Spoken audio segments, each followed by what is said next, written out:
many of you believe you are alone in this world? How many of you believe you are lonely? None? Praise God. Let's close our eyes. Heavenly Father, we thank you. Thank you so much, Lord, for this day, for this place, and for all of us who have taken the invitation that you have called each one of us to this place. Thank you, loving Daddy, that you are so merciful, so kind, so loving, that in spite of we failing to follow you, your love for us never changes. You continue to love us, care for us. You have got amazing plans and purpose in each one's life. And this afternoon, as we have gathered here, Lord,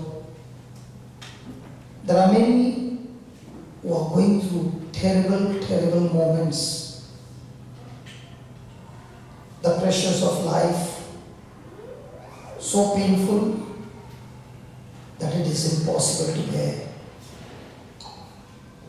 But you alone have life.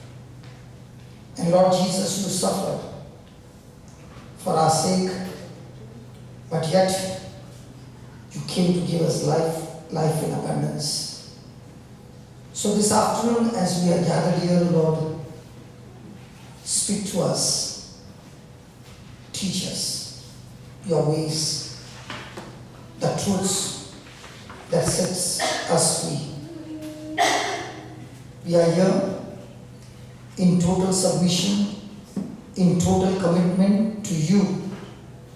Our hearts open to listen, hear the word, which is your incorruptible seed, so that the seed produces a rich harvest. We thank you, we praise you. And Lord, as we are going to sing, every word is a prayer. We mean it, we believe it, we confess it, and we also receive it. In the name of Jesus. Amen. Amen. Can we go to the lyrics, please? When I'm down and oh my soul so weary. How many of you are experiencing, don't lift your hands up, different areas of your life where there is struggle, where there is pain. When you started your journey might be from India, there was so much of hope, so much of dreams, so much of beautiful things that you came expecting from your own country to this country. But on the way, something went not the way you imagined. And now you find yourself struggling, trying to swim to the shore, tired, and don't know what's going to happen. But here is the Lord saying to you, He is with you. He will never leave you. You know why I'm sharing this? Because where you have been now, where you are right now, I've been there 21 years back. Feeling there is no hope. There is no future. Finance is gone. House is gone. Health is gone. Relationship is gone. Everything is gone. Memory is gone. Hopeless. And in that hopelessness is Jesus. And that same Jesus who shed his blood is with us in spirit. And now when you are singing this song, please don't sing a song. Please mean every word. When I'm down with so much of pressure, Lord, and my soul, my mind is captivated with thoughts, my senses, my reasoning, the people's words, the financial problems, the marriage problems, the children's problems, the health problems, so many problems, Lord. And I am so tired. When troubles come and my heart is full of burden, there is one thing I need to learn, is to be trusting you, waiting on you, believing in you, that you will surely bring a breakthrough in my life. Hallelujah. Hallelujah. Until you come. Now somebody will say, how will Jesus come? It's so simple. The day you understand that Jesus and the Word of God both are the same. The moment you have the Word of God, you have Jesus. Because that same Word was made flesh. And the same Word is the same yesterday, today, and forever. The moment you are under pressure, you ask a question. What is running in my mind? Is it the word of Jesus? Or is it the word that somebody has spoken to you? So today, it's going to be a battle. And Jesus is going to teach us through his own example how you and I can experience in the midst of trouble amazing grace, amazing miracles. In my 21 years of life with Jesus, let me tell you, I've seen the biggest breakthrough not when everything was comfortable, but everything was going crazy. Praise God. Praise God. Hallelujah. Hallelujah. And one thing, good news, he has promised you that he will never leave you. You are never alone. The problem is, my God never leaves me, but I leave him all the time, because I no longer live by faith, but I live by sight. So tonight, today, this afternoon, Jesus wants to tell us, if only we learn to live by faith, everything in our life will begin to change. Amen? Amen. So are you ready? Yes. Praise God. Here we go.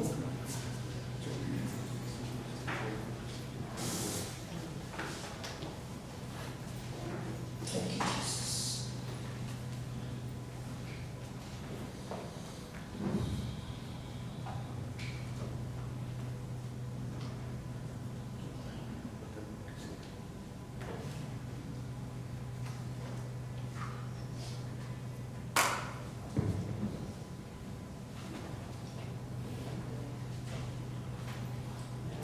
Let's have a check.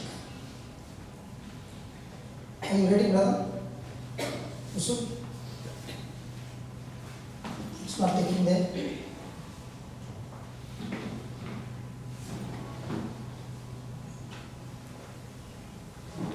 Life is like that, no?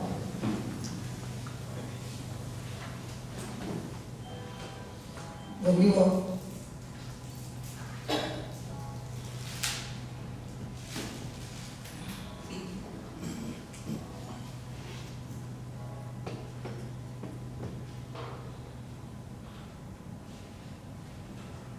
sorry to keep you waiting.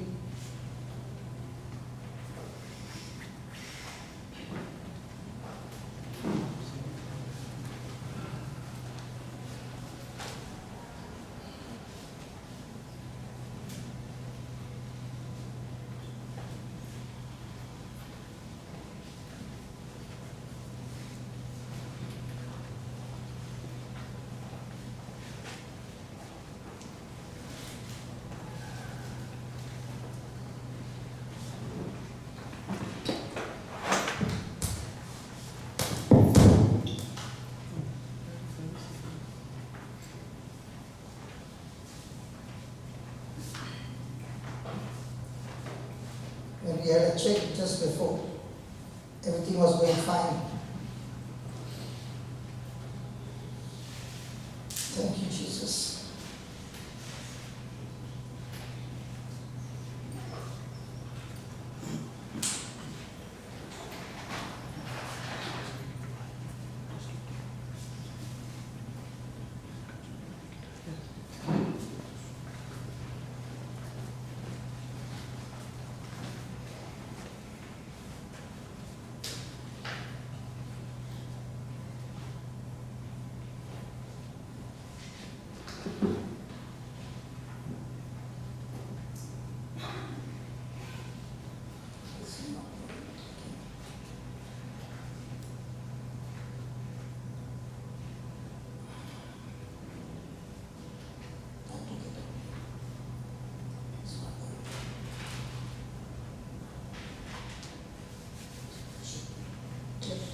Please sit down, please.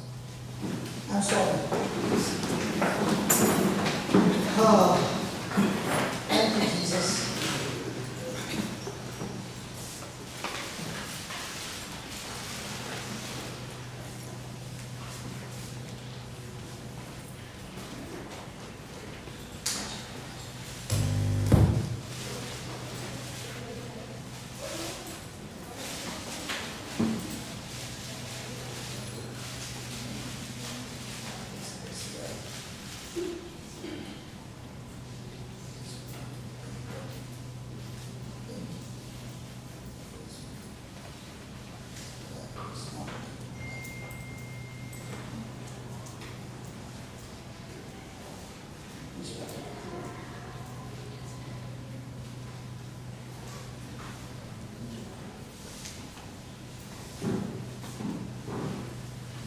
Till then you can meet one another.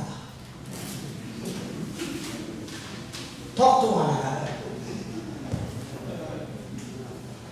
Isn't our life just like that? Praise God. Thank you, Jesus.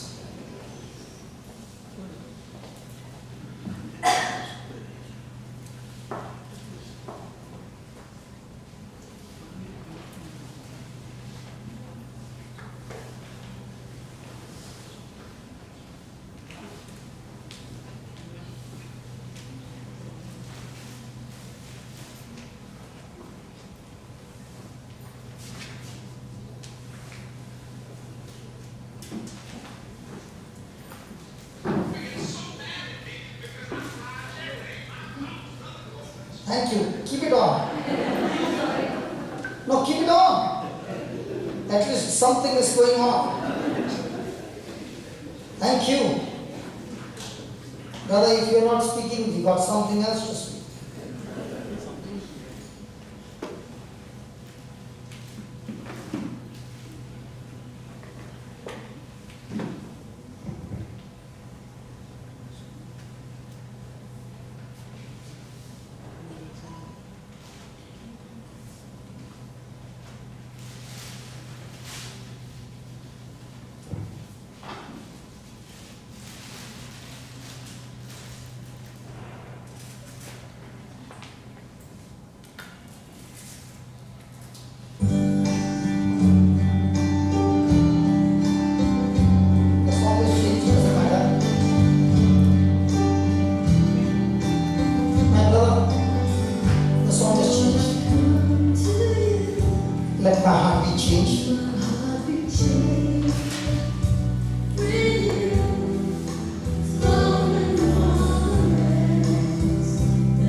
defender. You're my strength. You're my defender. You are my refuge. You're my refuge in the storm. You are my strength. You're my strength. You're my defender. You are my refuge. You're my refuge in the storm. Through these trials, you've always been faithful. Through these trials, Tell the Lord you have always been faithful. through these trials. Through these trials, you've always been faithful. Whatever your trial, tell the Lord. Through these trials, you've always been faithful. You are my strength, You're my strength, my defender. my defender. You are my refuge in the storm. You're my refuge in the storm. Through these trials, Lord. Through these trials, you've always been faithful. You bring healing to my soul. Bring healing to my soul. I am not alone. Come on, everybody. I'm not alone. You will go before me. You will never leave me. Come on, speak your faith. I'm not alone. Come on, speak your faith. I am not alone. You will go before me. You will go before me. You will never leave me. I'm not alone. I'm not alone. You will go before me. You will go before me. You will never leave me. I'm not alone. I'm not alone. You will go before me. You will never leave me. Tell it one more time. I am not alone. You will go before You me. will go before me. You will never leave me. Tell it one more time. You are my strength. You're my strength, You are my defender. my defender. You are my refuge in the storm. My refuge in the storm. One more time. You are my strength. You're my strength, My defender. my defender. You are my refuge in the storm. You're my refuge in the storm. Through these trials, O Lord. Through these trials, you've always been faithful. You bring healing to my soul. Bring healing to my soul. I'm not alone. I'm not alone. You will go before me. You will never leave me. I'm not alone. I'm not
sight. Please forgive me, Lord, that every moment of my life I've been taught, I've been trained, I've been disciplined to live by sight all the days of my life. But today, at this very moment, Lord, I ask you, teach me.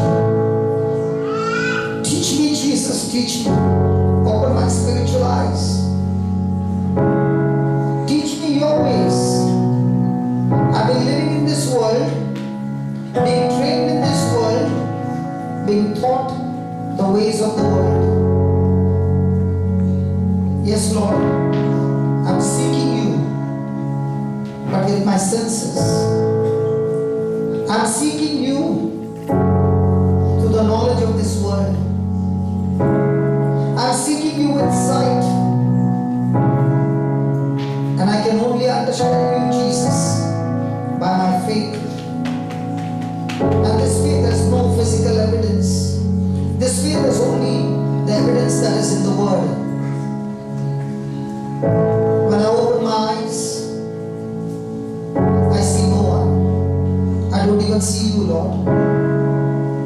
But I see you just the way I see my reflection in the mirror. I see you through your word, which you have promised me, that you will never leave me, you will never forsake me. You are with me, you are in me. Especially in the midst of storm that I'm going through, the trials that I'm going through. Lord Jesus, I failed in my commitment to you. I failed in trusting you. I've been trusting my own intelligence. I've been trusting my own ways. My decisions have gone wrong. My decisions have not aligned with your word. This afternoon I have not come for my miracle, Lord. I've come to deepen my relationship with you. I've come to seek you, not the blessing. I've come to seek that relationship, that intimacy. The intimacy that you have with your Father. That even when it came to the point of the cross, you were willing to submit. You are willing to commit yourself even to the point of death. Jesus, I want that relationship where I can trust you. I've come here today to bring that healing in my soul so that my spiritual senses are activated and my natural senses have no control over my life. All this time, Lord, I've allowed my emotions to have a hold, my emotions to rule over me, and my emotions have been trained to believe what the world says. Help me, Jesus. Only you are my strength. Only you are my deliverer. Only you, O Lord, are my refuge. And in the midst of the trials, you are always faithful to your word. How quickly I change my focus from your word to the word of this world. This is not a song, Lord. This is my prayer to you. These are my words to you, Jesus. What you went through the trial, no human being has ever been. And yet, with your complete commitment to your Father, you are victorious. We have failed again and again, and we have become victim because we have failed to trust your word. We have failed to agree to your word. asking you anything. I'm asking you only one thing. Teach me how I can be committed to you. Spirit of God, you are my teacher. You are my advocate. You are my helper. Lord Jesus, you baptize me with your Holy Spirit. Spirit of God, I submit to you. Please teach me. Teach me your ways, that I can surely say, you are my strength. You are my deliverer. You are my refuge. No matter what trial I'm going through, Lord, I know one thing. Nobody is faithful, but you are faithful. You are perfect, and you never leave me nor forsake me. So I want to tell you one more time, Lord, you are my strength. Defender, you're my strength, you're my defender, You are my refuge. you're my refuge in the storm, You are my strength. you're my strength, You are my deliverer. my defender, you're my refuge in the Come storm, on, one more time. You are my strength. you're my strength, you're my defender, you're my refuge in the storm. In the midst of my trials, Lord, Through these trials, you've always been faithful. one more time. Through these trials, Tell the Lord. always been faithful. One more time. Through these trials, you've always been faithful. You bring healing. You bring healing to my soul. I am not alone. Everybody, come on. Speak your faith. Come on. You will go before me. You will never leave me. Every word comes out of the mouth is my power. I'm not alone. You will never leave me.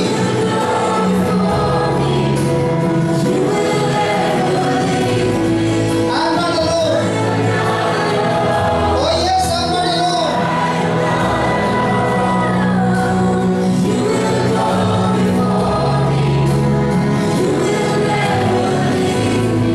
I'm not alone. I'm not alone. You will go before me. You will never. I'm not alone. I'm not alone. You will go. You will never leave me. I'm not alone. I'm not alone. You will go before me. You will never leave me. I'm not alone. Come on, everybody. You will go before me.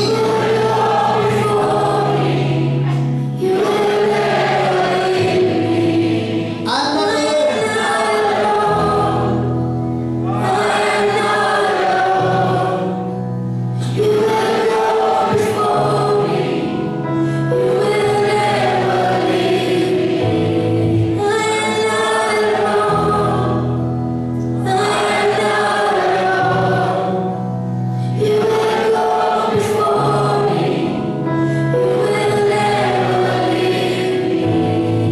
Keep your eyes closed. Keep your eyes closed, please. Please. Please. Don't get distracted. You spoke your words of faith. Lord, you are my strength. You are my defender. You are my refuge in the midst of the storm. The trials that I'm going through, Lord, you have always been faithful. And you bring healing to to my soul. Talk to the Lord and tell him, Lord, Jesus, as I listen to your word, Lord, your Spirit, Almighty Holy Spirit, help me to understand what is being taught.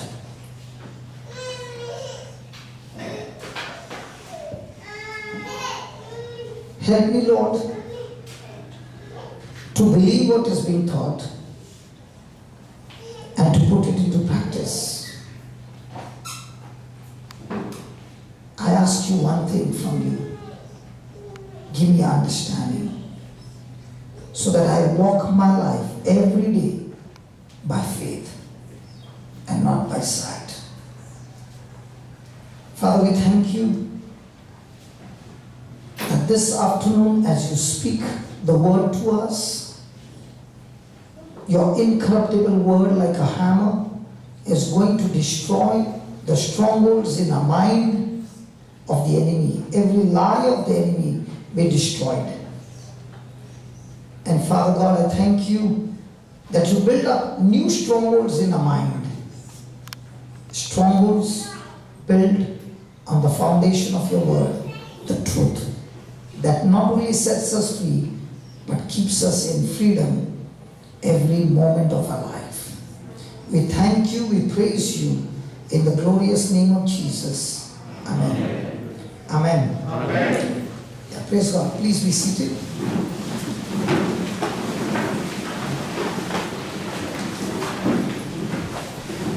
Now let me tell you why it was not working. Can I tell you why it was not working? Hello? I tried everything and the Lord said, do this and it will start working. The problem is that after I finish here and I finish in Sharjah, night, I'm on my flight to UK.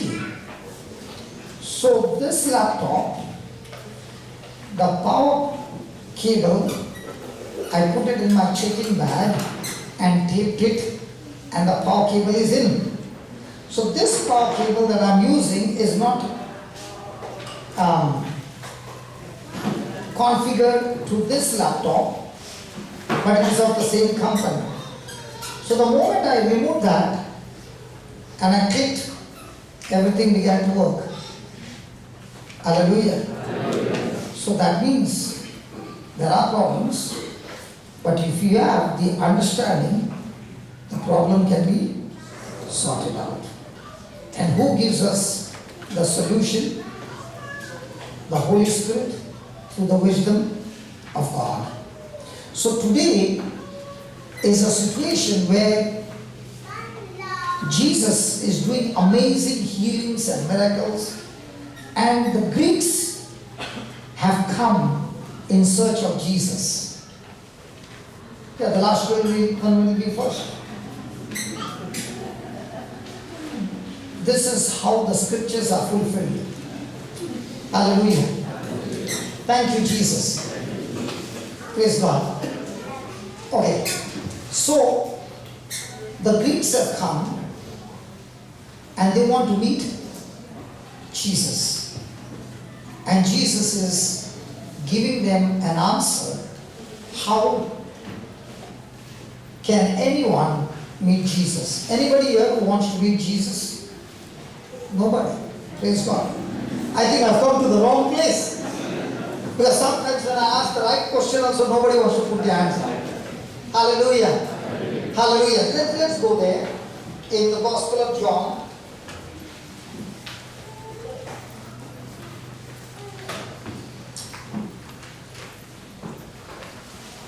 Chapter 12 and verse number 20.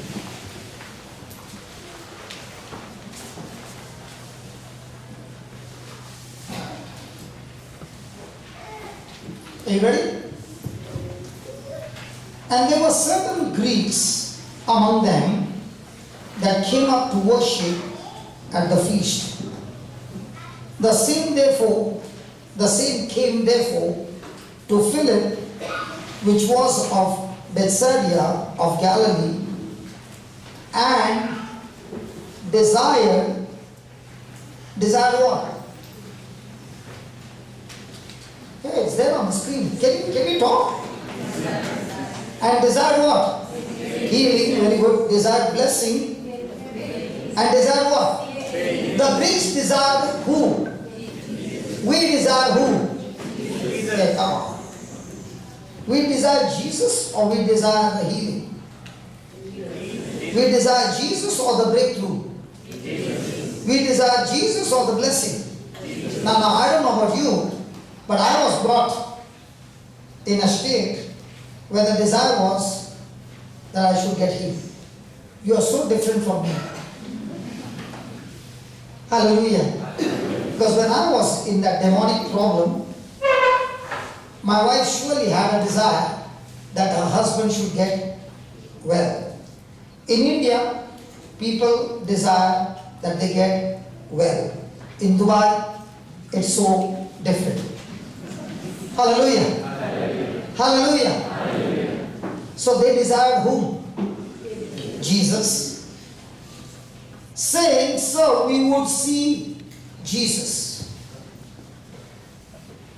Philip came and he told Andrew, and again Andrew and Philip told Jesus. And Jesus answered them. Wow.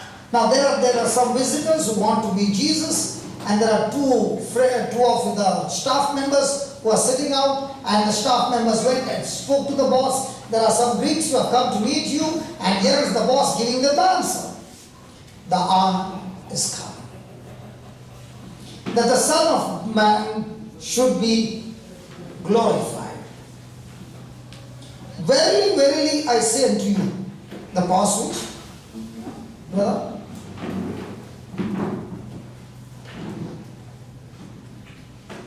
I was borrowing his power cable. Hallelujah. Thank you, Jesus. So, the hour has come that the Son of Man should be glorified. Verily, verily, I say unto you, except a corn of wheat falls into the ground and die, it abides alone. But if it dies, it brings forth much fruit. He that loveth is life. He that loveth is wife.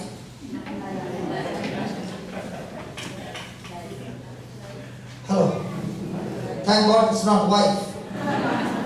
He that loveth his life shall lose it.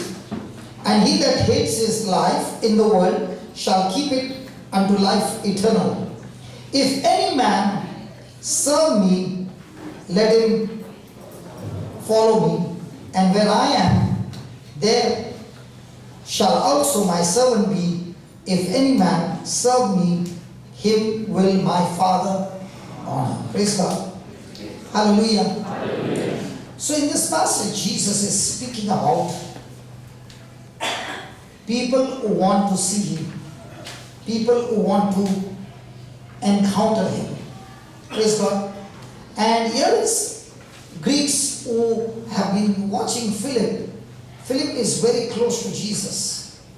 They want to have a meeting with Jesus, and Jesus in his public ministry is all the time busy, and there's a crowd all gathered there, and they come and talk to Philip.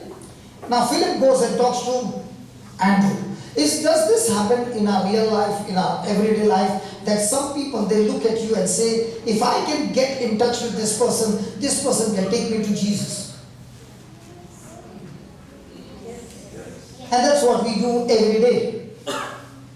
People come to us because they want to meet Jesus, and you are the Philip or you are the Andrew who can take them to. Is that right? Hello? Yes. Really? Yes. Hello, really? Hello, I'm asking you, really?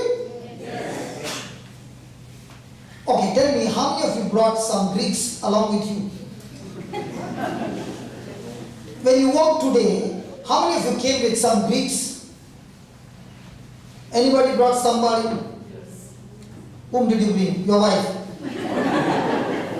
Oh, you brought the whole line? Praise God. God bless you. Now that's how it is. Philip brought to Andrew, and now Andrew will lead to Jesus. My friend, when we have this kind of an attitude, you begin to experience Jesus more beautifully. Amen? Amen? Amen. Now when Andrew was excited and he said, come on Jesus, there are unbelievers who have come to meet you. And he's thinking now Jesus will come out and talk to them. But Jesus gives a very strange answer. He says, the hour has come for the Son of Man to be glorified. He's saying, you have come at the moment when I am going through a journey where I have to go through a journey of pain, suffering, even to the point of death. Because if I do not go through the death, there is no salvation. There is no salvation for the Jews.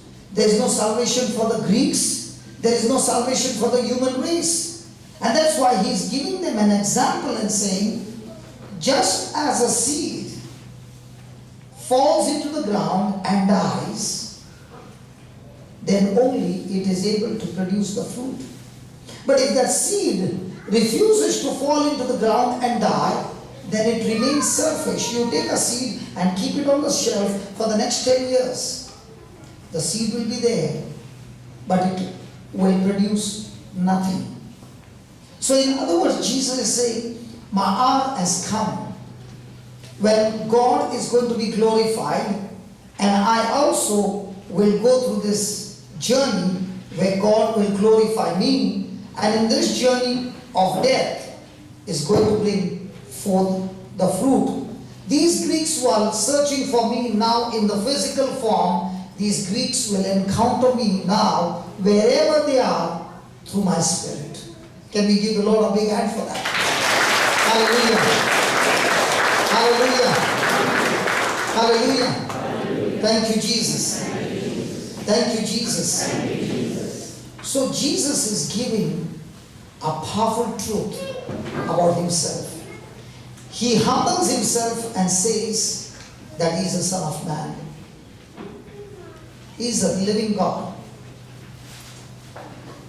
He's saying that the reason why he came to this planet Earth is on a mission.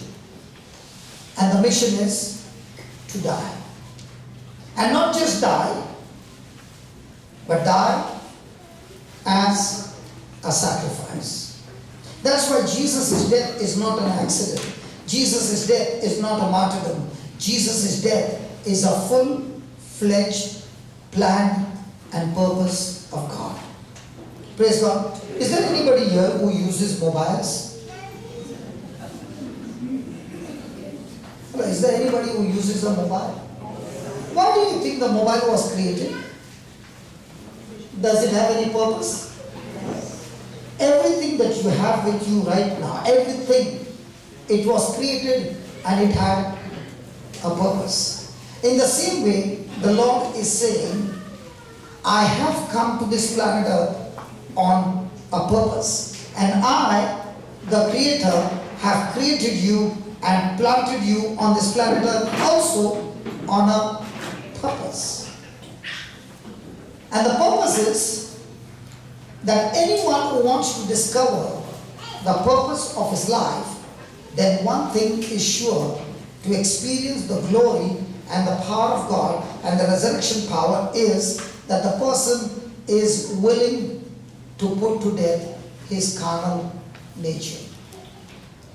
And every day the demand is, am I willing to put my flesh to death? Hallelujah. Hallelujah. Hallelujah. Hallelujah. Yesterday the church teaching was, if you want to follow me, deny yourself, take up your cross and follow me. Is that right? Have you ever heard some people say, from the day I got married to this man, God gave me a cross? Hello. This husband of mine is my cross. This wife of mine is my cross. This boss in the office is my cross. Is that the cross? Oh, what's the cross? Can we talk? What's the cross? The cross is that when Jesus was going through this battle, which he is going to share now, when Jesus was going through this battle, it was demanded from his Father to go through the cross, which is the Father's way. Right? Come on, right? Yes. And Jesus in his human nature is saying in the Garden of Gethsemane, Father, can you take this cup of suffering away from me? But not my will, but your will be done. Now, when Jesus is praying this prayer, is he saying, Father, I want the cross to be avoided? No. Is he saying, Father, I don't want to go through the suffering? Is he saying, I don't want to go through the punishment? Then why is he saying the cup of suffering? Take this cup of suffering. Now listen, what Jesus is saying over there is not the physical part. The physical part is willing to do it. But the spiritual part is when God would make him to be sin who knew no sin. He would take our sin and put it in him. And when he takes our sin, that sin separates him from his relationship with the Father. And that separation is the most painful moment. And Jesus is saying to his Father, Father, can you just take that part away from me? But let it not be my will, but your will be done. And the Father turns and tells the Son, listen, Son, you will have to go through that. So when the Father's will and Jesus submitting and committing his will to the Father's will, when they both meet together, the result is the cross. What is the Father's will is vertical. What is Jesus' agreement to the Father's will is horizontal. And they both come into agreement, and that's when it becomes a cross. And the same thing is for you and me, that the Father has given his word through the scriptures, and that is the Father's will for us. And when you begin to read those words and you begin to look into your life, there is so much of human nature saying, I want to do my desire. But when a person says, Lord, because I love you, I'm willing to put my desires aside and I'm ready to make your desires my desires, that agreement, that submission, that commitment, that union is when you are carrying your cross. And that's why he says, take up your cross daily. So, to experience Jesus, his glory, his power, there is every day a demand of death. And what is that death? That death is to our selfishness. The fallen nature that we have received right from our mother's womb is the nature of Adam in a fallen state where we are all the time concerned about ourselves. It's all the time concerned about what is it going to bring benefit in my life. Praise God.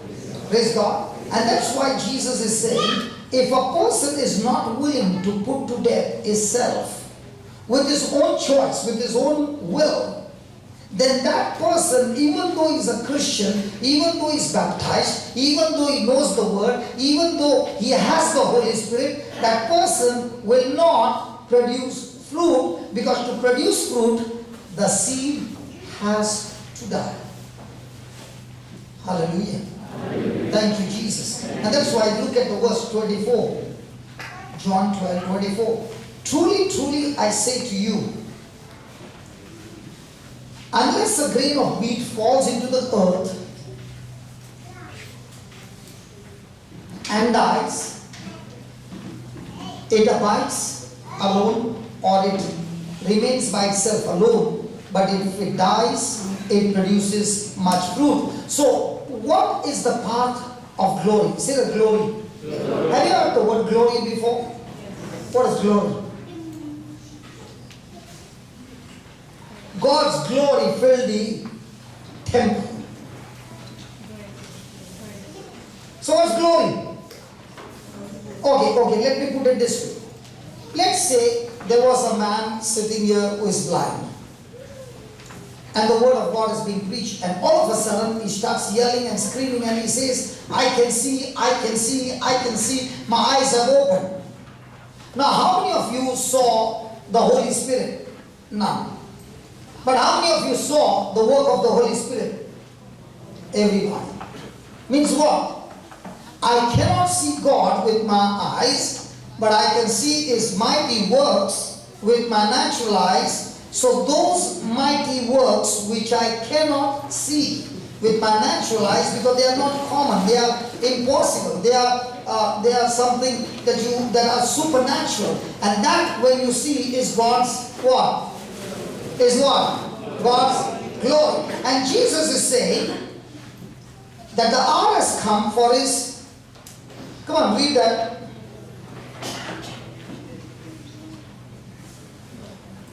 Look at the 23rd verse. The hour has come that the Son of Man should be glorified. So, to experience the glory of God in our life, how will a person experience glory of God? By dying to self or making others die to themselves. Most of the time, who dies? We die to ourselves. Very good. Praise God. Hello, most of the time, you want to put to death who? Good. So when you put to death others, now will you see the glory of God or will you see the glory of the devil? Ask your neighbor. What do you see? Hallelujah. Hallelujah. See, every person seated here is saying, I want to experience God. I want to experience His glory.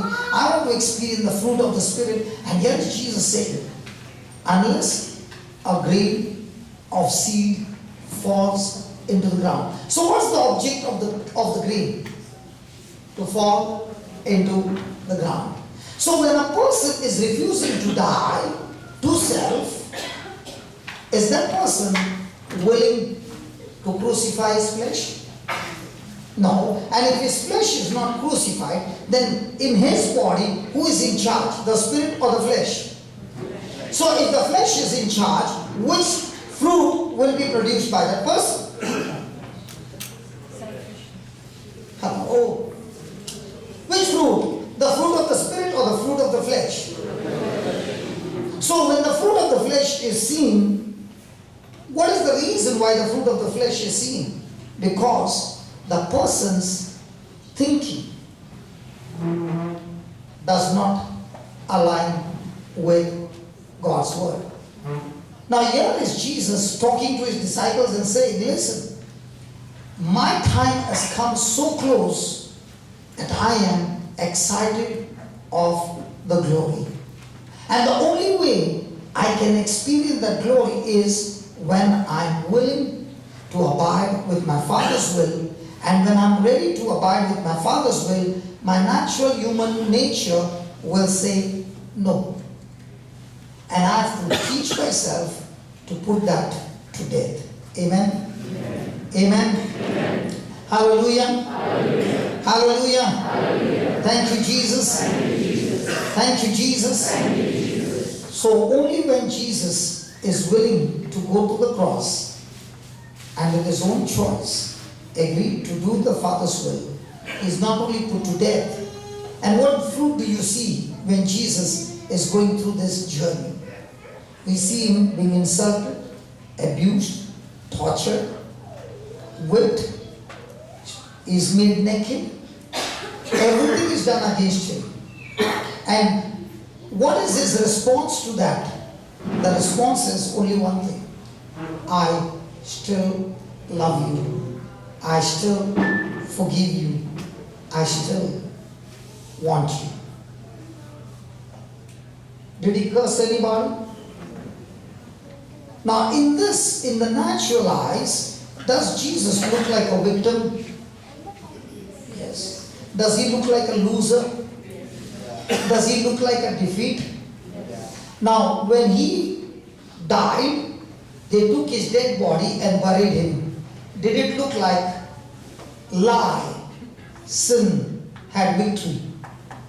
Yes. For 3 days there was nothing. There was only a voice speaking that Jesus has been defeated, he has been put to death, and the game is over. Sin has won over Jesus. But on the third day, did the glory of God bring life? In the same way, every day of our life, the question is not the victory. The question is, am I putting my life as a seed to death? Say that, life.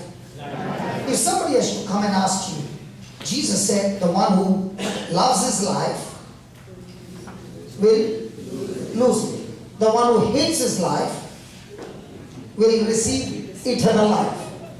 So, do you have life? Yes. Hello, do you have life? Yes. So you want to lose your life? Come here, let me. Come on. Do you have life? Yes. So you want to lose it?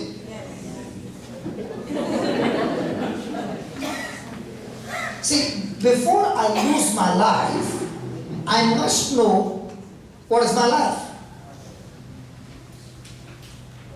So what is life? Men, listen attentively. I said, what is life? I did not say, what is wife? You can give good description of your wife. But I said, what is life? What is life? Sarita? Do you have life? What is life? Life is life. And those who are singing, they will sing this song. My life is in you, Lord. And then after the song, you go and ask them, what is life? That your life is in the Lord. Okay, I'll give you what is life. Wherever you are right now, in whatever situation you are, it is nothing but the sum total of your thinking, your words, your feelings, your decisions, your actions, and your goals, your will. You take the sum total of that, that's where you are right now in this situation. Yes or no? Yes. So if your thinking was ungodly, then your decisions has to be, your actions has to be, your words have to be, your feelings have to be, your desires have to be, your goals have to be. So your life will be. So Jesus says, the one who is willing to lose his life. Now whose life is higher and whose life is lower? We as human beings, born from a mother's womb. Are we all born from a mother's womb? Yes. Now we are all born from a mother's womb with the nature of Adam. But the nature of Adam in a fallen state. And that's why our nature is selfishness. That's why I always ask people, can a 3 months, 5 months baby commit sin? Who said yes? Who said yes? Who said no? Can a 5-month-old baby commit sin? Anybody, mother over here who has got children? Jealousy. Nobody will lift their hands. Sarita, you got children? Okay. How many you got? 3. Okay. The first baby. Can a baby recognize the mama in 5 months? Yes. You forgot? Let me pray for you. That you get one more. So that you will not forget. Have you forgotten? Recognizes. So will your baby in 5 months recognize you as a mother? Okay. Now your baby is 5 months, you took your baby and kept on the bed, and the neighbor's baby you took and began, Now what does your baby do? She smiles like you. I'm asking you.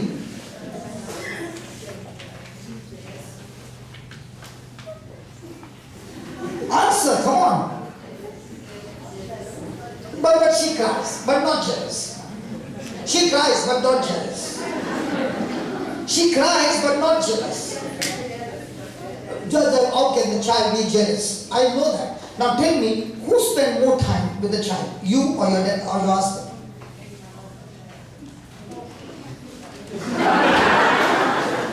You're confusing me, Sarita. Please, you have got every right to keep yourself silent because whatever you speak is recorded and it will be taken into account. Okay? Who spent more time with the child? The mother. So the baby is crying. So who taught the baby to cry? Who is teaching the baby to cry? The mother. So you were teaching your baby to cry when you pick up the neighbor's child. Did you teach that? So why are you saying yes and no? You're confused. Okay, now, Sarita is confused. We'll leave her there. Now, my question to you is, did anybody teach the baby? Where did the baby learn from? It is in the nature. And where did it come from? Adam. And now the baby is born selfish. Every one of us who are born from our mother's womb are born in the kingdom of darkness, and that's why we need to be baptized. And the day we are baptized, we are snatched from the kingdom of hell, and now we are planted in the kingdom of God, and now we have the nature of Christ planted in us. But the battle now is, my spirit is born again, but my mind is every day learning the things of the world. And that's why Jesus is telling his disciples the truth. And what is the truth? He says, verse 25,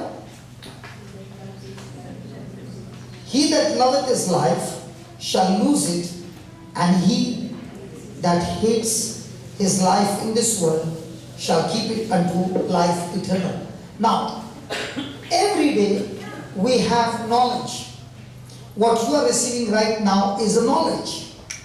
And this knowledge which you are receiving right now is from the Bible. And also in the world where you're working or where you're fellowshipping, there is knowledge being imparted to you. The question is, when you receive knowledge, do you receive knowledge based on the scriptures, or do you receive knowledge based on the world system? And you know, when Jesus was talking to Andrew and Philip, he was saying, I am giving you the truth of how I, the Son of Man, is going to be glorified, so that looking at my example, you can imitate your life in the same way, and the Father in heaven will bring glory in your life as well. Hallelujah. Hallelujah. Hallelujah. Hallelujah. So when he says he who loves his life, now every one of us, now let me ask you a question, simple question. How many people are talking now? That's the biggest lie. You mean to say I'm the only person talking? Some of you are looking at my hairstyle and saying, today you did not even comb his hair. So, your mind is also talking. So as I'm talking to you, your mind is also talking to you. But the only difference is my words are coming out of my mouth, your words are not coming out, and some of you are even looking and smiling, and inside might be. Hallelujah. Are you understand? Yes. So when your thoughts are talking to you, that thought is bringing either life or death. So when you are tuned to the thoughts that are contradictory to God's word, then whatever thoughts you are accepting, those thoughts will produce those fruits. And that's why Jesus is talking about, he who loves his life will lose it. Now, which one your flesh is interested in? The spiritual things or the things of the world? Which one gives you entertainment? Which one gives you pleasure? Now, people understand that when you are in the world, there is so much of entertainment, there is so much of pleasure. But the Bible says the person who is having a lifestyle of having joy of the Lord. Joy means his mind is stayed on God's promises. Even though he sees the storm all around, but he knows that this is what God has promised me and this is what he's going to do. So that believing brings joy. And because of the joy, his heart is full of joy, and in that joy the Lord begins to teach him the path of life. And in that joy and in that path of life, the Bible says there is pleasure. Now if somebody has to ask me, just 2 days back, somebody said, meet me at Barjuman, the metro. And I said, okay. And then he said, just beside that there is a mall. I said, how can a mall be in a metro station? So he said, from when are you coming to Dubai? I said, from 2008. So have you never been in that mall? I said, no. Now, if you ask me, this hospital, I can say, yes, I've been there. Now, where do I get more pleasure? You did not understand. You did not understand what I'm saying. See, I'll give you a simple example. 2 days back, somebody called me and said, a lady wants to meet me because the baby is in the hospital. The baby is only 8 months. But can you give some time? Now I've got the whole schedule done. So I said, can we meet early in the morning, 7:30? She said, done. So I go to the hospital, spend about 40 minutes talking to the couple and telling them the correction. Because I told you, the most dangerous question in a Christian life is, how are you? So when we entered the room, the first thing the person asked the mama, how's your baby? Finished. She gave every detail what the doctor said. Now, was she speaking faith or was she speaking fact? Now, if she's speaking fact, will it work for her or will it go against her? So when I began to share with her, what you are doing is exactly opposite to what the Word of God is saying. So we spent about 40 minutes and we came, and the next day she called me and she said, baby is doing fine. Now tell me, this baby is suffering from blood cancer. Okay, this baby was suffering, not is, I'm sorry. This baby was suffering from blood cancer. Now, why did I use the word was? It is the fact.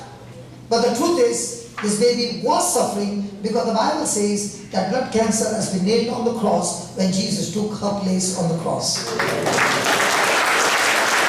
Are you understanding? So, putting to death is what?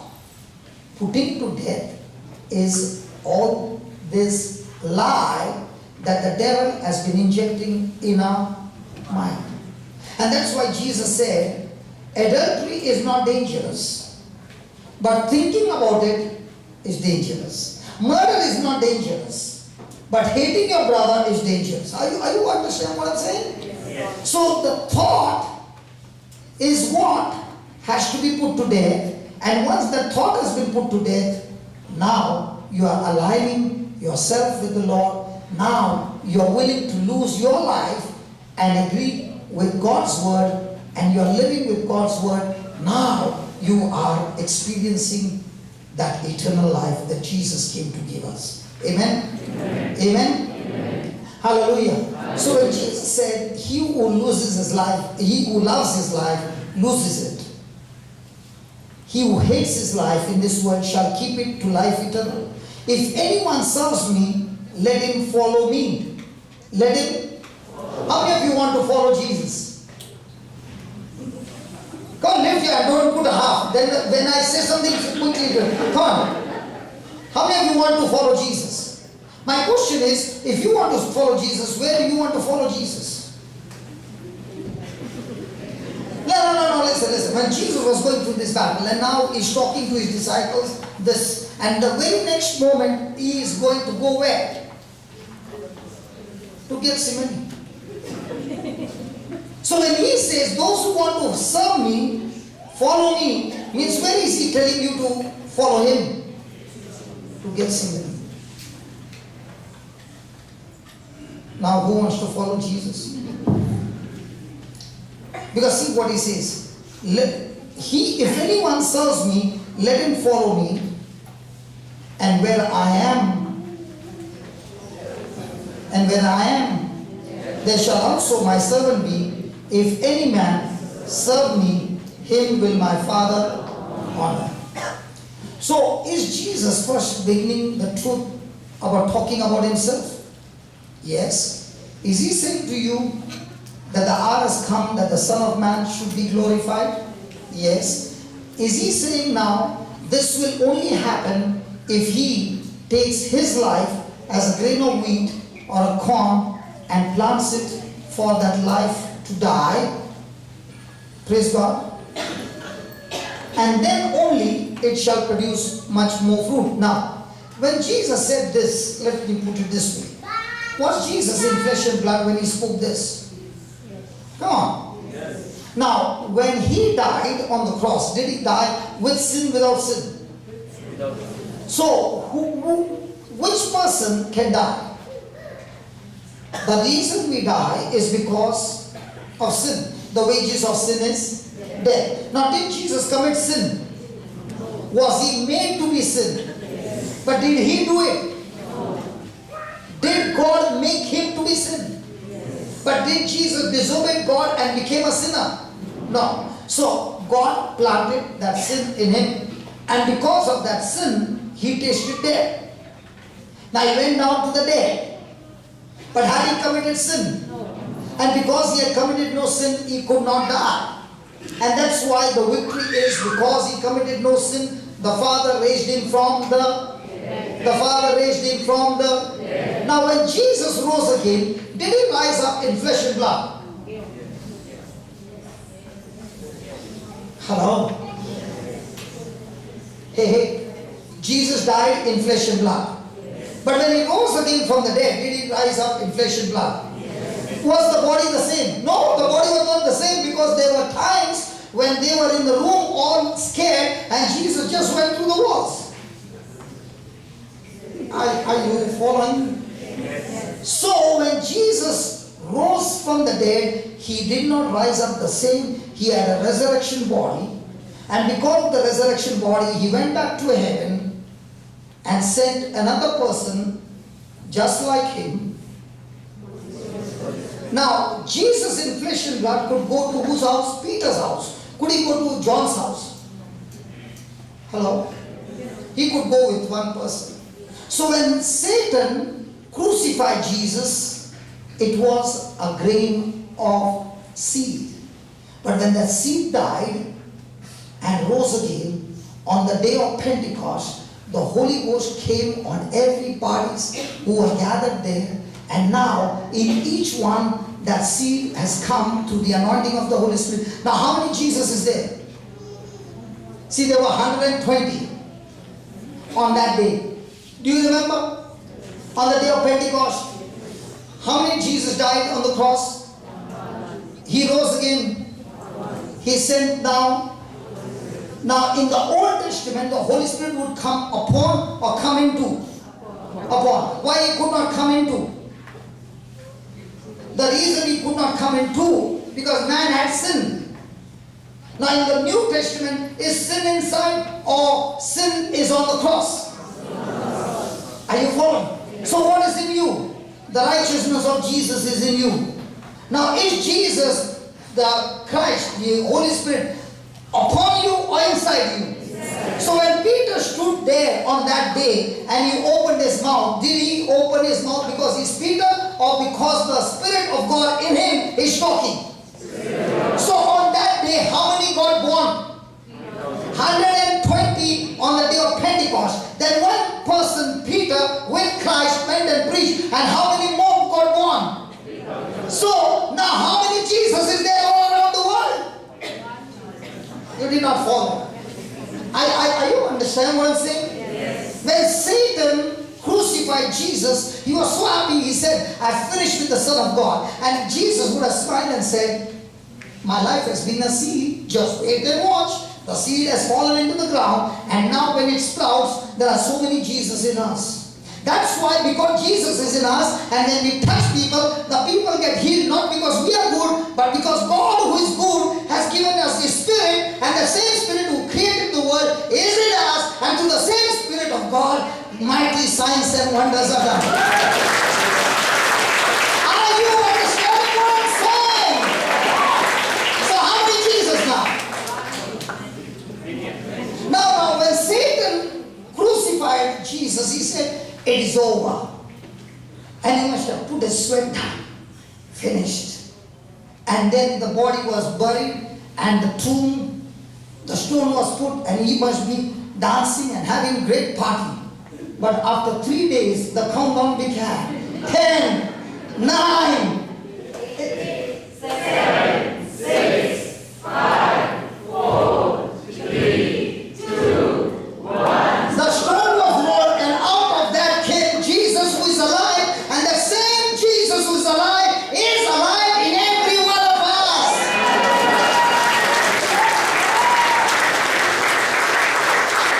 And if you understand that, he is saying to you and me, you and I have to imitate the same.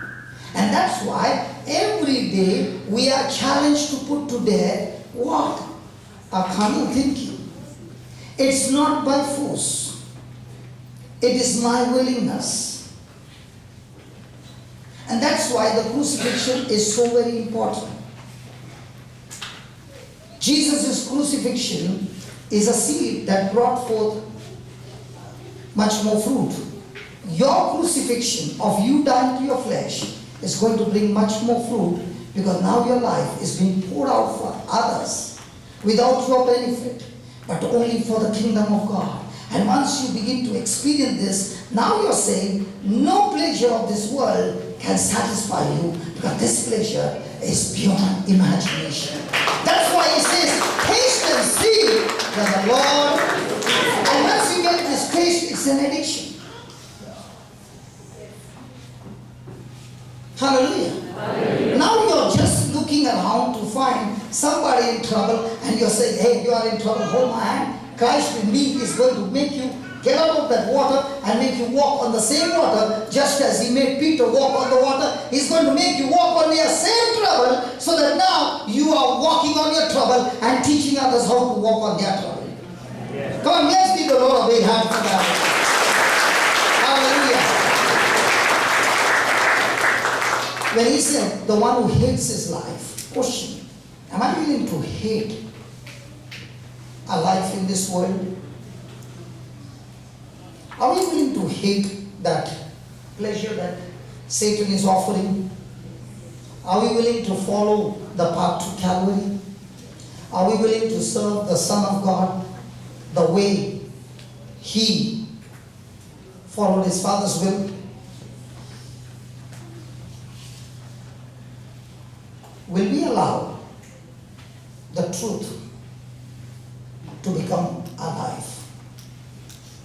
And when you do that, no demon in hell can stop you. You are on the journey of victory. Amen? Amen. Hallelujah. Hallelujah. Hallelujah. Hallelujah. Now Jesus is talking to his disciples. He's not talking to his disciples that I'm a son of God. He's not saying that. He's saying the Son of Man. Means, in other words, when I'm going to go through this battle, I'm not going to fight this battle as God. I'm going to fight this battle as man. Hallelujah. Hallelujah. And he's teaching his disciples is apostles. That when you see my life as an example, planted as a seed, you, my apostles, will imitate the same, and you will walk the same path and offer your life as a seed which will bring glory in the kingdom. Sometimes I wonder, Jesus had how many? How many apostles he had? 12,000, very good. How much did he have? 12. One got lost. What about the 11? When Jesus died and rose again and he went back to heaven, did the 11 go back to their business, or did they offer their life as a seed? Did they live their life to fulfill their will, or did they live their life to fulfill the will of the Father? What about us?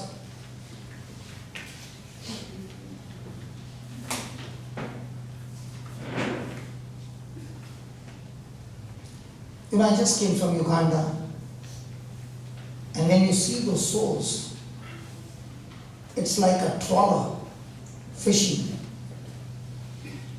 You're going for trawler fishing, and you get thousands and thousands in the net. Do you want to close down your business? It's such an excitement that you are saying, God, why is it only 24 hours? Can you extend it to 36 hours that I can go and do some more fishing? The joy to see somebody's life being changed through Jesus in you, Christ in you, gives tremendous joy. Today you see me at this hour preaching. Tomorrow same hour at 6 o'clock you will see me in UK preaching. So when are you going to travel? I'm going to travel at night. What time are you going to reach? 4 o'clock. What time is the service? 6 o'clock. What about your tiredness? I don't fly. I'm not a pilot. Neither am I an air hostess. What do you say for men?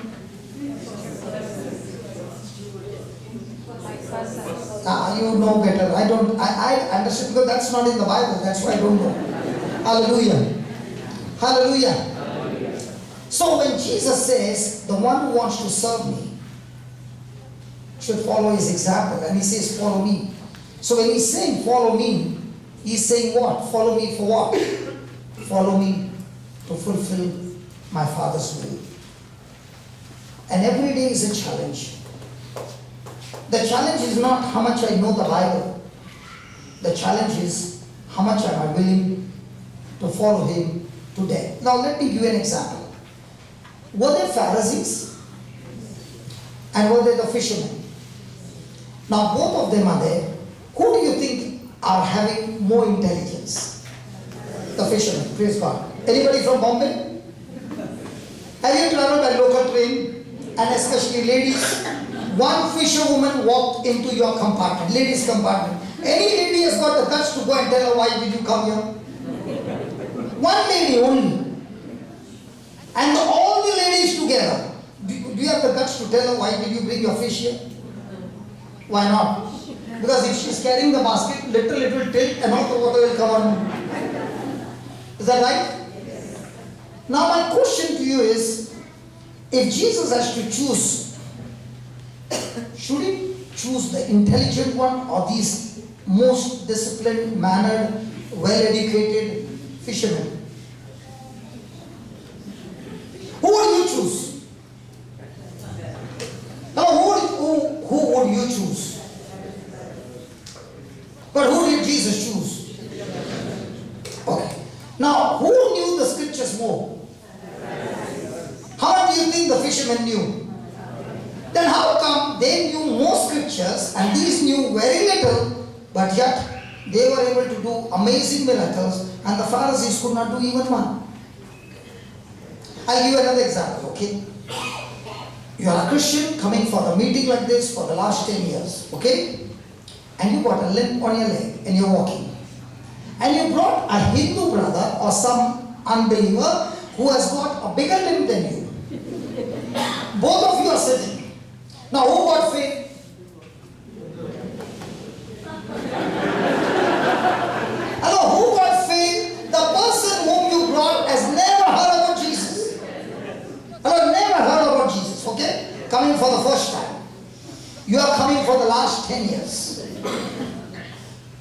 The session got over. The Hindu man got healed and you did not get healed. Why? Who had faith? Come on. Who? When the Hindu man walked in, he has never heard about Jesus. Who has heard about Jesus? Who is reading the scriptures? Who is all the time praying? Oh, but who got healed? He is laughing because he is a Hindu. See, one Hindu is laughing because he is saying, he's talking about me. Now, why is that Hindu man got getting healed and a person coming for 10 years did not get healed? Oh, that means the person who comes last has more faith. Listen, it is not how much scriptures you know. It is how much you are willing to believe. Might be the Hindu man came only once, but what he heard, he was so attentive that he changed his heart, his mind, and believed.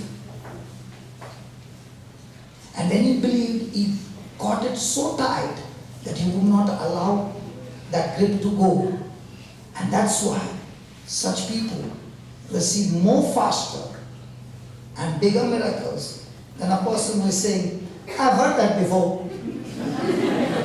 3 months back he preached the same message. I know. Hallelujah. Have you heard that? Hallelujah. So the Pharisees had a lot of scriptures. The fishermen had few. But what they had, they gripped it so tight that they were willing to crucify every unbelief that was challenging their belief in what they heard Jesus speak. Amen? Amen. Hallelujah. Hallelujah. Hallelujah. Hallelujah. So when Jesus says, follow me, he's saying, are you willing to die with me? Are you willing to hate your life in this world with me? Are you willing to serve me? And if you do that, praise God, the world will see that you are not producing the fruit of the world. The fruit of the Spirit can be seen in your lifestyle. Because the fruit will only come because the root is your thinking. When your thinking aligns with God's word, your action will change by default. Amen? Amen. Hallelujah. Hallelujah. Now, somebody will say, this dying to flesh is very hard. Agree. But there is something that Jesus says over there. Can we go there again? Verse 23, brother. Jesus answered them, saying, the hour is come that the Son of Man should be.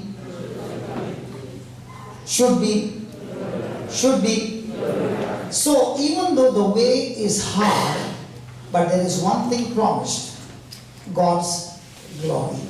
Hallelujah. Hallelujah. How many of you are working over here? Nobody. Anything I ask, they don't want to put their hands up. See, if you don't put your hands up, that means you're lying. Now say, how many of you are working? See, how many hands came up? Now, when you're working, they gave you an offer letter, right? Did they show you actual dirhams? They only put some figure and you went to work. Did they give you the salary on the next day? You worked the whole month. But the whole month you worked really hard. But what was your mind set on?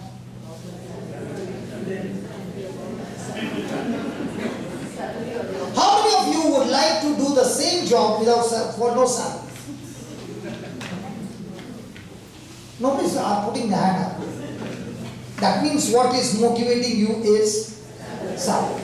So you are willing to do the hard work because at the end you will get a salary. In the same way, Jesus is saying, this dying to yourself has got a motivation, and that motivation is you will experience God's glory guaranteed. Hallelujah. Hallelujah. Hallelujah. Hallelujah. Because if a person is only looking at hard work and not the glory, he will not go to work.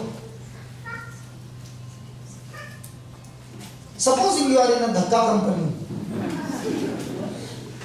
They promised you 1 month and did not give you anything. And the other workers are saying, "Amko 6 mahine se nahi diya." Oh, some people, sorry about Hindi, they are saying from 6 months we are not paid salary. Now would you want to continue the next month? Because now you are sure that you won't get that. So, are you motivated to do that? No. In the same way, here Jesus is saying, I am going to the cross, but even though it is the hard way, but one thing is sure, it is going to bring glory of God in my life. So the more you're willing to die to yourself, one thing is 100% guaranteed, that your dying to self will bring the manifestation of God's glory. Hallelujah. Hallelujah. Because if a person is only focused on dying and not the glory, then he will miss the power, he will miss the freedom. Hallelujah. I had a WhatsApp message, and the WhatsApp message said that this girl was a Christian, she was a catechist, she would go to church, she had good atmosphere at home, but she had been in drugs for more than 20 years. Okay? And she tried her best to come out of drugs. She tried her best. But her lifestyle was in drugs, and people did not know. And people found her very kind, very compassionate. But because of these drugs going deeper and deeper, there came thoughts of committing suicide. And she did not know what to do. Till somebody spoke to her about the gospel. You are trying to come out of your drugs with your good works. It won't work. But if you allow the Word of God to work in you, the Word of God can set you free from drugs. So she said, what should I do? And she began, she was given instruction that you begin to study the Word, spend more time in the Word, and let the Word clean you. So she began to spend more time. But her addiction did not stop. So she would take drugs, be high, and still study the Word. And then she would feel guilty. And she would say, how can I study the Word when my works are so bad? Praise God. Hallelujah. Hallelujah. According to the law of Moses in the Old Testament, only when I obey the law, I am blessed. Are you following? Yes. But in the New Testament, I am not blessed because I obey the law. I am blessed because I believe in the law that Jesus fulfilled on my behalf on the cross. So under the law of Moses, when I do right, I get blessed. In the New Testament, I believe right what Jesus did for me, I get blessed. Are you following? Yes. So her works were wrong, but as she began to study the Word, her belief began to become right with what Jesus did. All this time, what was she focused on? What she's doing. Now she's focused on what?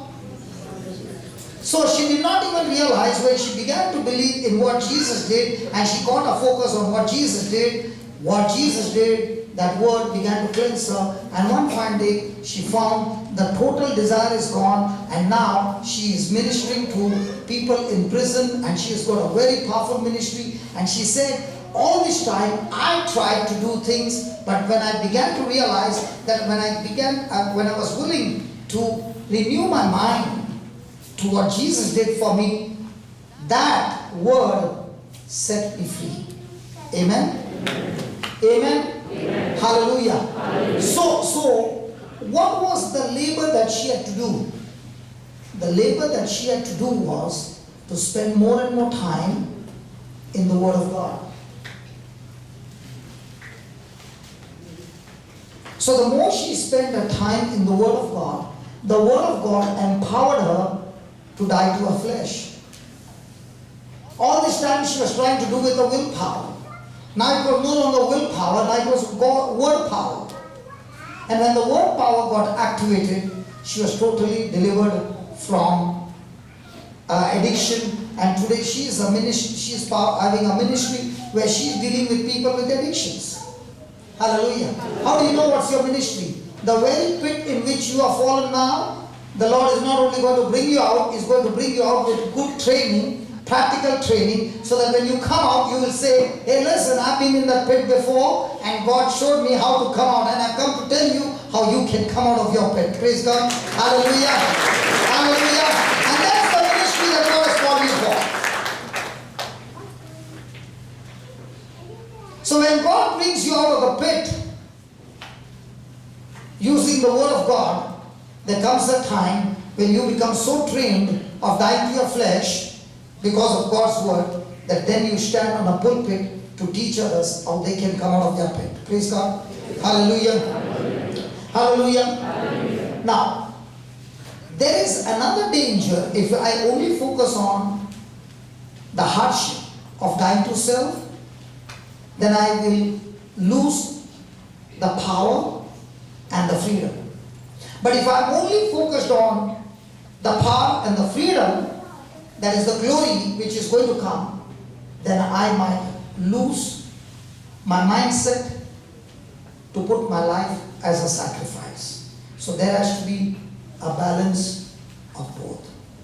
Amen? Amen? Amen? Because to experience the glory of God, first comes the sacrifice. Hey mama, when you got pregnant, did you see your baby? Or was it gas? The doctor did, he said it's only gas. What did he say? The baby is there. Now, could you see the baby? No. But then the doctor said in the 9th month, the moment you get labor pain, come quickly. Don't waste time. So when the labor pain began, what came to your mind? Hey, this pain is telling me 9 months I waited. It's time for glory. I'm going to see my baby face to face. I'm going to touch my baby and I'm going to enjoy my baby all my life. Is that right? Yes. Come on, is that right? Yes. But did you go through the hardship? Yes. Have you ever heard a mother saying to the doctor, give me my baby in 2 months? Or she says, I want my baby in 6 months. I don't want to go another 3 months. She can get the baby in 6 months, but the baby is not mature. She will have a trouble of the baby all her life.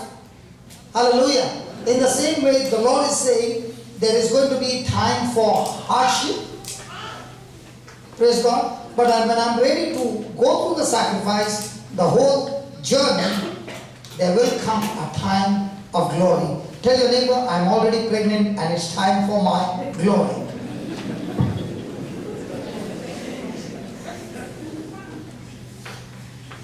Why only the woman can get pregnant? Who told you? We men also can get pregnant in a spiritual womb. Hallelujah. Hallelujah. Hallelujah. Hallelujah. When a person refuses to sacrifice, he has aborted the glory which God had planned and purposed in his life. And that's where we fail to crucify. Now, what if Jesus had done the whole ministry, the healing, the deliverance, the catering? You know, Jesus had a catering ministry. Whatever you want, bring the sample, we'll multiply and give it to you. Jesus had a powerful wine ministry. Praise God. Get water as much as you want, take back wine. Praise God. He had all these ministries. But what if Jesus refused to go to the cross? Would all those ministries be fruitful? In the same way, my friend, you can have all the ministries, but if you are not willing to go through the cross of crucifixion, your very purpose is lost. Your purpose that God has created you can be discovered in the midst of your trouble, in the midst of your crisis. And in the midst of the crisis, if you can only focus like Jesus, imitate him, Lord, I'm willing to crucify myself because you have promised me, just as you went by obeying your Father, you turned into glory In the same way, this journey is going to turn into glory. Hallelujah. So what are the hard things? Verse number 4:24 again. Is it interesting? Hallelujah. So is there any who is going through some trouble? Nobody. Bad news. Hello, is there anybody going through any trouble? I think we came to the wrong congregation. Don't look, nobody's going through trouble. Is there anybody going through trouble? Praise God. So, are you willing to plant your life as a seed by being obedient to Father and say, like Jesus said, I'm willing to do it your way. I tried doing it my way by safeguarding my flesh, by trying to make myself comfortable. But now, Lord, I'm willing to do anything and everything that you want me to do. I'm willing to go through the sorrow, trouble, pain and everything, because I know one thing. The more and more I walk with you, you will turn this trouble into glory. Glory. Amen? Come on. Give the Lord a big hand.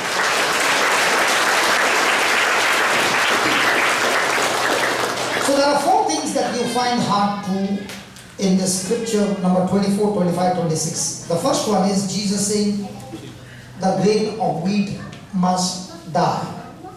In the same way, my carnal thinking must die.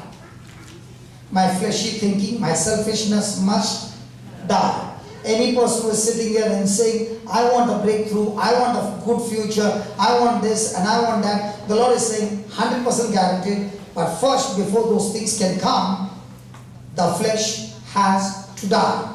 What if God has to bless you without the flesh dying?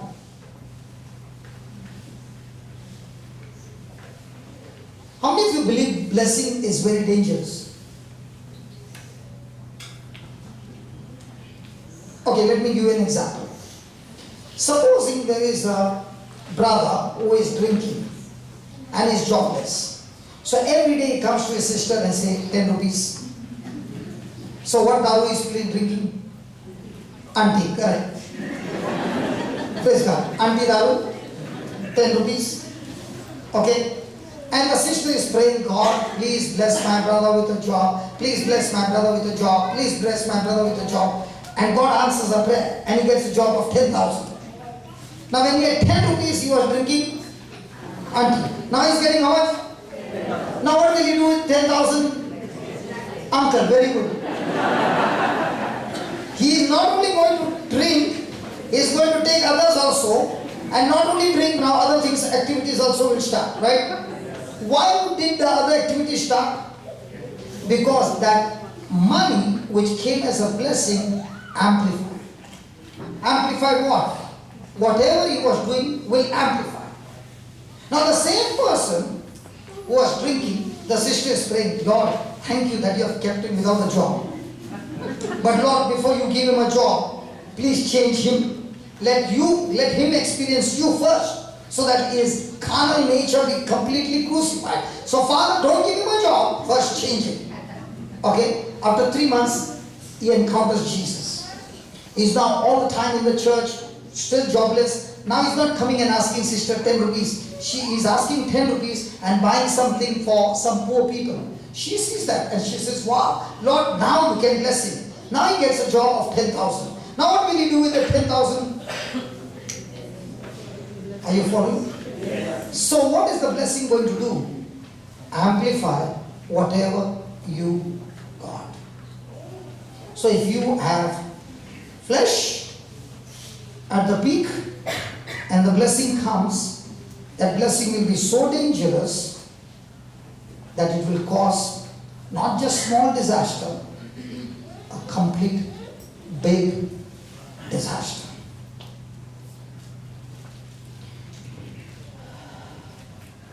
Why you look so sad? Did I give a wrong example? Is the word talking to you? Yes. Good. Praise God. Are you hurt? Oh, hurt, yes or no? If it is no, nothing will happen to you. See, if there is a pus, the doctor will ask, where's the pain? There. then you will see whether it's matured. And when it's matured, he puts a bandage on top. Will the wound get healed? Does he need to press it and remove all that pus? So when the word of God is talking, is the pus there? So it has to be pressed. Is it going to hurt you? Is it going to cause more pain? But is it a guarantee that the wound will get healed? But when you say it did not hurt me, then you're going to go back home the same. But if it hurts you, that you will say, Lord, I'm not going to sleep tonight. I want you to get every pus out of me. And I am giving you all the freedom you want, Lord. Get this pus out of my life. I hate it to the core. Jesus never said, I will deliver you from your friend. So if that boy, that brother wanted 10 rupees for alcohol, Jesus, and he's saying, I love alcohol. Now Jesus cannot deliver him because that alcohol is his friend. But the moment he says, Lord, I hate this, it has ruined my life, ruined my family. Lord, please, get this thing out of my life. He said, I was only waiting for that. Praise God, let's get it out. Nobody said amen. After I said, they said, Lord. Hallelujah. Hallelujah. First thing, the hard thing is like a seed, I have to learn to die. Second one in verse 25. Put that verse 25. Jesus said, he that loves his life shall lose it, and he that hates his life in this world shall keep it unto life eternal. Praise God. So what is Jesus saying? I got to learn to hate my life in this world. And what is my life? My desire. What is Jesus' life? See. Again. My life is my word. Jesus' life is Jesus' word. When I take my word and crucify and takes Jesus' word and make it my word. So even though the word of Jesus is coming out of my mouth. Now, just because the word of Jesus is coming out of my mouth, is it Jesus' word or my word? It's still Jesus' word. And did Jesus say, my word is spirit and life? So when Jesus' word is in my mouth, Jesus' word in my mind, Jesus' word in my emotions, in my decisions, in my action. Now whose life I have got? Good. How come today, Lord, none of them look to be happy? Thank you, Jesus. Hallelujah. All those who are sleeping, say loudly, hallelujah. Now I understand why it is happening like this. Praise God, Jesus, help me. So verse 25, the second point is Jesus calls us to hate our lives in this world. 26, if any man serve me,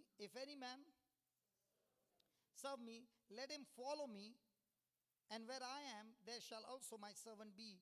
If any man serve me, him will my Father honor. Praise God. If any man serve me, let him follow me. Praise God. So Jesus is calling us to follow him. Where did Jesus go? To Gethsemane.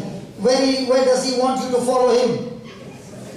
So at the Gethsemane there is a war going on.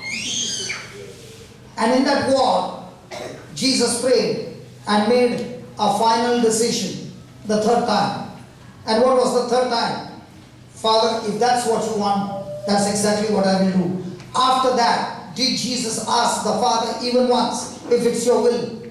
No. After that, he was fulfilling the Father's will. Amen. Now, was it tough? Yes. But did he win by following the Father's will? Are we also going to win by following the Father's will? But do we want to follow the Father's will? Do we follow? Because the flesh always wants to be comforted. So, did Jesus say Satan is our enemy or the flesh is our enemy? Jesus clearly said the spirit is willing. So who is your enemy? And what about the neighbor?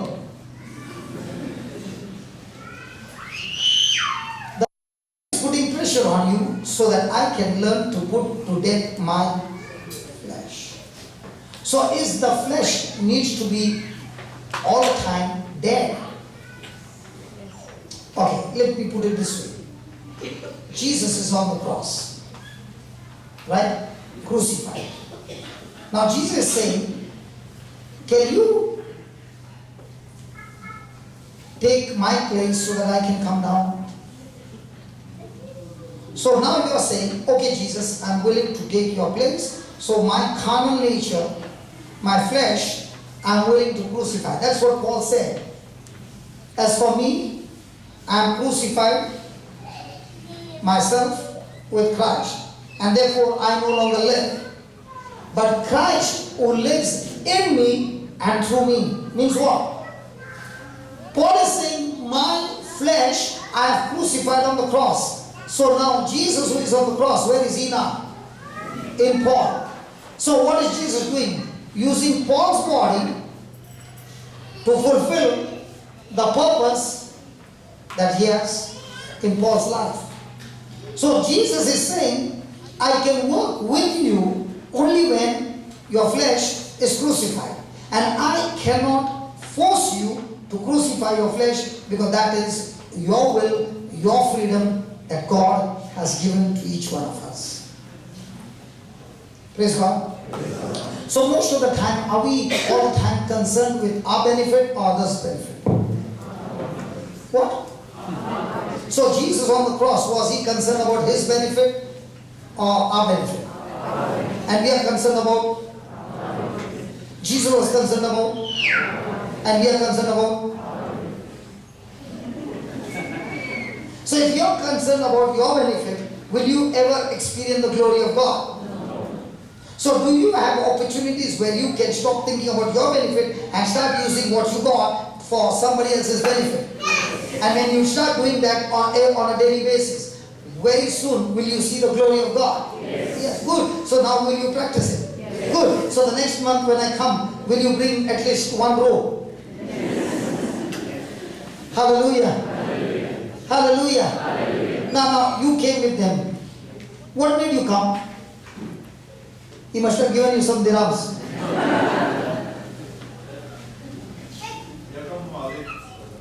No, from wherever they came, but you gave dirham, no? No.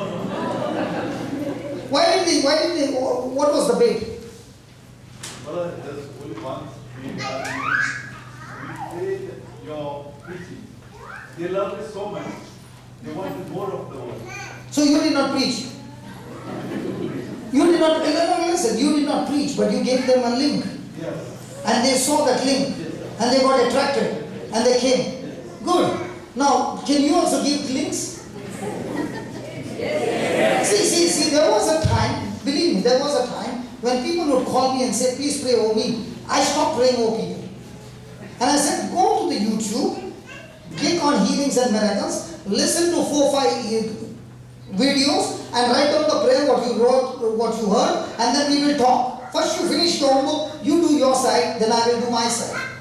Okay? So when they called me after some time, then I said, come on, let's pray. They said, don't want. And I said, why don't want? Because our job is done.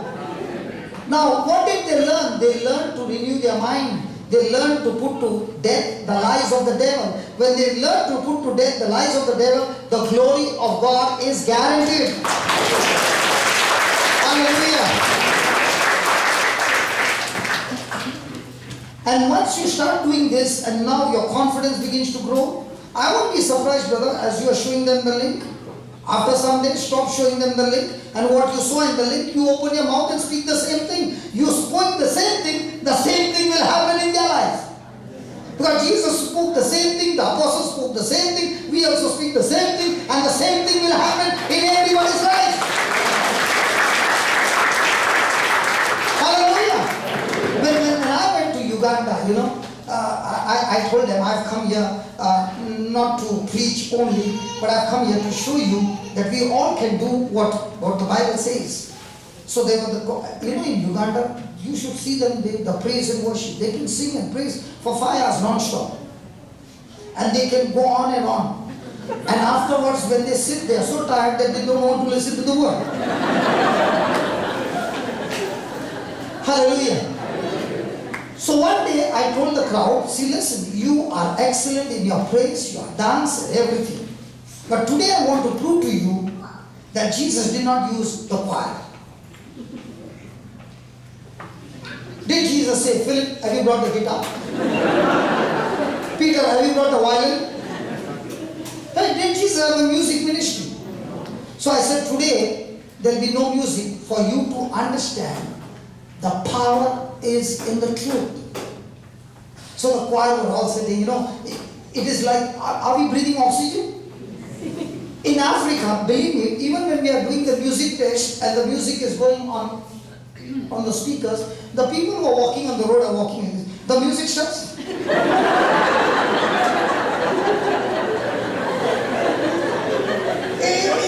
Even the technician, I told the owner, look at your technician, he can't walk straight, he's also walking. So you imagine if I am taking the risk of having no music, no song, they might kill me. And I said, today I want to prove to you. So I finished my preaching and I said, now I want people who are born deaf. So there were some who were born deaf. And I said, okay, I'm going to give you one demonstration, then I'm going to call from the choir people and they're going to open the deaf ears. So one I did, that person began to hear, that person began to say hallelujah. So then I called the girl and I said, how many people have you healed? She said, none. How many people have you laid hands? She said, none. So I said, now I'm going to teach you. Are you willing to do? And just do the same. Don't bother. Just do the same. Same. And she did. And the person's ears opened. Then I called the other one. I said, now are you worried? No, she said, I saw her. So now I know. Are you following? Yes. Then I called some people from the crowd. And they did it. And then when the healing session began, I said, now, which one do you want? I do or you do? They all said, we do. That is what gives me the greatest pleasure, that Jesus has called each one of us to do it. The joy is not when the preacher does it. The joy is when the preacher teaches the truth and the person says, I've got the truth. I will go and do it the same. And then they come back. That's why Jesus sent the 72. You remember? And they came back with great joy and they said, hey Jesus, you know what? When we took your name, even the demons were subject to us. That is how it has to be in the church. When the church, people go out of the church and they come back with joy and they say, hey, what we heard the teaching, we went and practiced and we saw the glory of God working in our hands too. I can see you so joyful, brother. Tonight, you, before going home, go somewhere, lay hands. Praise God. Hallelujah.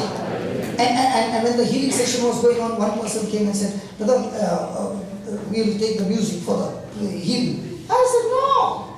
No music, no singing. Still we will have all the healings. And they saw it.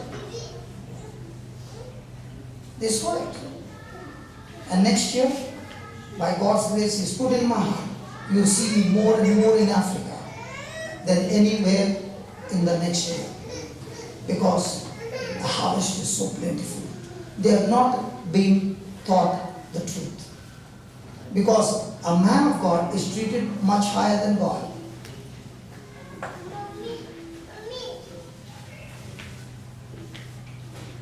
I'll give you an example. A person was working and his bills were not paid. So I said, why don't you go and tell him? He said, if I tell him and a man of God gets angry and he curses me, I will lose my business, my family will be sick. I said, who told you? He said, yeah, if a man of God curses, we will all be destroyed.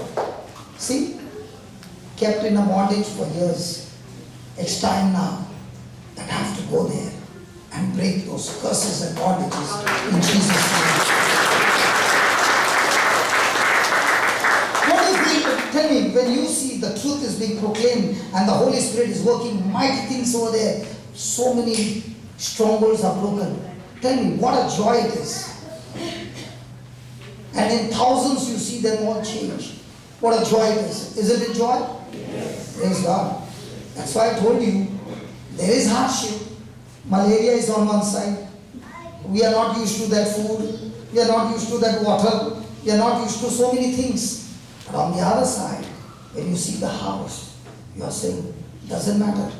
In those days I lost weight here. Hallelujah. Hallelujah. But it was worth. Praise God. So, the third one is in verse 26. If any man serve me, let him follow me. So Jesus is calling us to follow him. Follow him where? On his way to Calvary. For what? To lead him to death. So are we having Calvary every day of our life? Is there anybody married 25 years and plus? 25 years and plus. Okay. Now 25 years and plus. For you to go through 25 years, how many deaths did you die?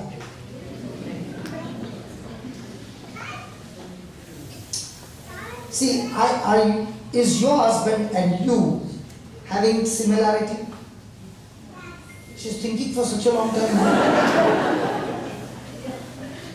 You both have got the same mindset. It's so opposite. And in the honeymoon time, it was very good. But after honeymoon, we came to know, I think I got married to a wrong man. It's not a wrong man. It is about how much are you willing to die to self. Because when he's strong, you are weak. When you are strong, he is weak. And when both of you are weak, Jesus, the covenant partner, is strong and making you all strong. I also thought that I got married to a wrong person. But after years and coming into the world, you begin to understand that we are so different. And the real life is, am I willing to die? Now my question to you is, if my wife doesn't allow me, will I be able to go? See, when I'm going, I'm busy in this. But is it easy to stay at home and wait for the husband the whole month? But is there a sacrifice? Yes. And because of that sacrifice, is there a glory? Yes. If I am saying I want the glory and without a sacrifice, there cannot be glory. If I am saying, Lord, in this month I want to get so many souls in the kingdom, but I'm sitting on a rocking chair and I'm praying there, but I'm not going out and ministering to anybody, is there going to be any glory? Praise God. Sarita, is the Lord talking to you? Yeah. Now when you got the taste of the Lord, now are you enjoying this Christian life? Praise God. That's how it is. Now, have you been to a restaurant?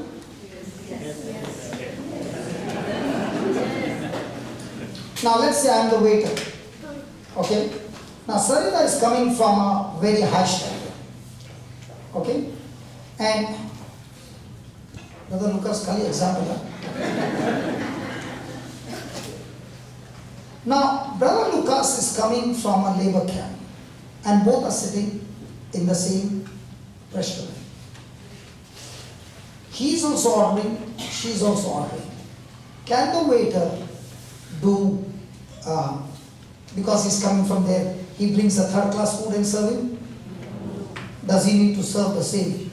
Yes. Hello, the same? Yes. Hello? Yes. In the same way, the Lord is saying, when you are at God's service, you never look who is rich or poor. Like a waiter, you represent heaven and serve the same stuff, no matter who the person is.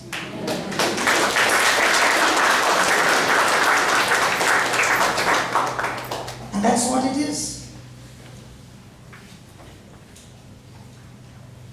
Now tell me, I just came from Uganda, thousands and thousands. And let's say there are 50 over here. Which one will excite me? Now when I go to UK or some places you find very few numbers, will that discourage you? No. Because in God's kingdom, see, please understand, There can be 10,000 people here and they all heard the word. The question is not how many came. The question is, after the preaching, how many did what they heard. The question in the ministry is not how many people you minister every month. The question is, how many have changed their life after hearing the preaching? How many not only change their life, how many are now doing the very thing that you are doing and bringing more souls in the kingdom of God? Praise God. Praise God. Thank you, Jesus. Thank you, Jesus. Praise the Lord. Praise the Lord. So Matthew 7:14, Jesus is saying that to follow him is not going to be easy. The gate is narrow and the way is hard. The way is the gate and the narrow is the way which leads unto life, and few, many of you. Hello, many of you. So tonight, this afternoon, the Lord has taught you the word. We have heard it. How do I know how many have believed it? The ones who believe, when they go back home, the first thing they want to do is go and take the revision of it. Go and practice it. Praise God. Praise God. Hallelujah. Hallelujah. Thank you, Jesus. Thank you, Jesus. Some of you were looking here and there. Why? They said some of you were looking here and there. Some commentary was going on. Now my question to you is, did it distract you? Then your flesh stopped you from focusing Jesus. You know, when I went to Uganda, the first 2 days were washed with heavy rain. It's not the season for rain now. Okay? And I said, Lord, 2 days are gone with rain. After that, I put it on WhatsApp and I said, let's all pray. And every night it used to rain heavily. Morning it used to rain. And afternoon, the ground would start getting dried up. Evening would be dry and everything. On the last day, it was so cloudy and we were having a conference in a room. And I said, can we tell the clouds to move from here before it starts raining? Because the Lord says you can't speak to the mountain. So let's speak. And we began to speak. And when everybody said amen, praise God. Do you know what happened? It started raining heavily. So when it started raining heavily, I asked them, how many of you can see it's raining outside? And all hands went up. I said, that's where you went wrong. When a person makes a prayer of faith, he does not see what is seen.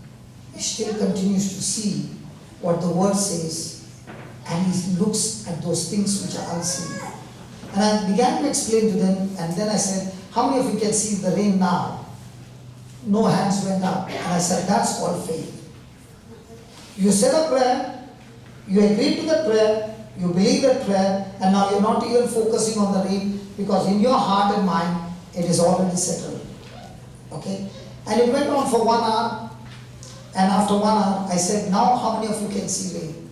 The rain had stopped. Even though it was cloudy on the last day, when the evening session began, there was not a drop.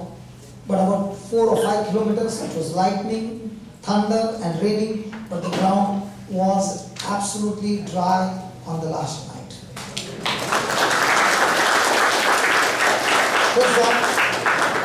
So, my flesh is my unbelief. I have to learn to put it to death. Amen? Amen. Thank you, Jesus. Thank you, Jesus. And that's what Jesus is saying. The gate is narrow. And the way is hard. And only few would want to enter it. Only few are willing to crucify their life on the cross for Jesus and follow him all the days of their life. Amen? Amen. Amen? Amen. So when a person is following Jesus to his word, that person has to encounter the cross.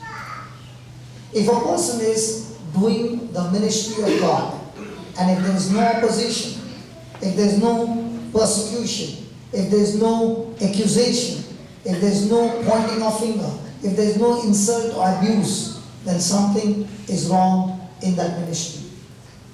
When you become a threat to the kingdom of darkness, you are on a hit list. And when you are on a hit list, remember, the more you crucify yourself and you're willing to go through that journey, the Lord will lift you up.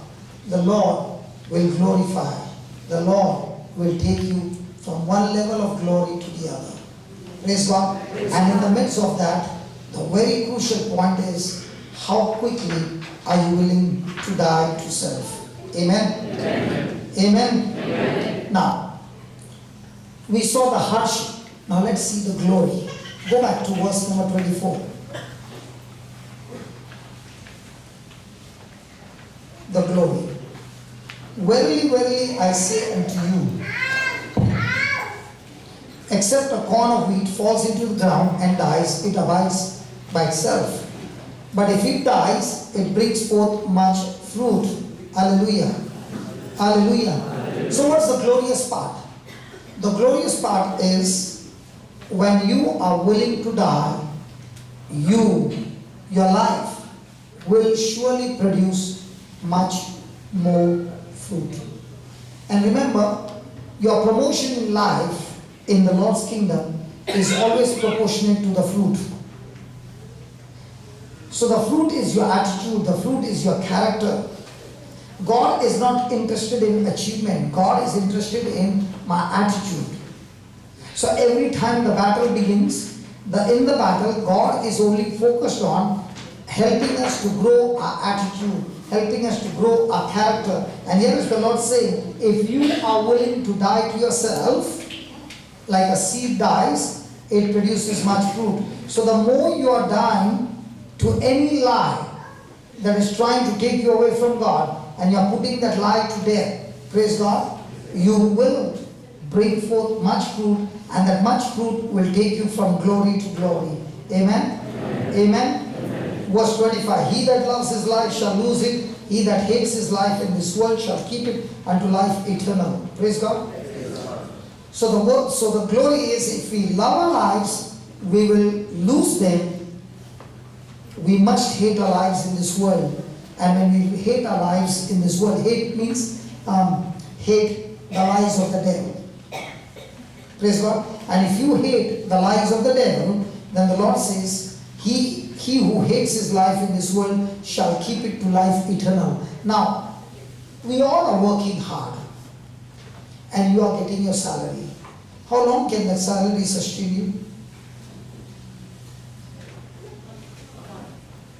And how long are you going to live?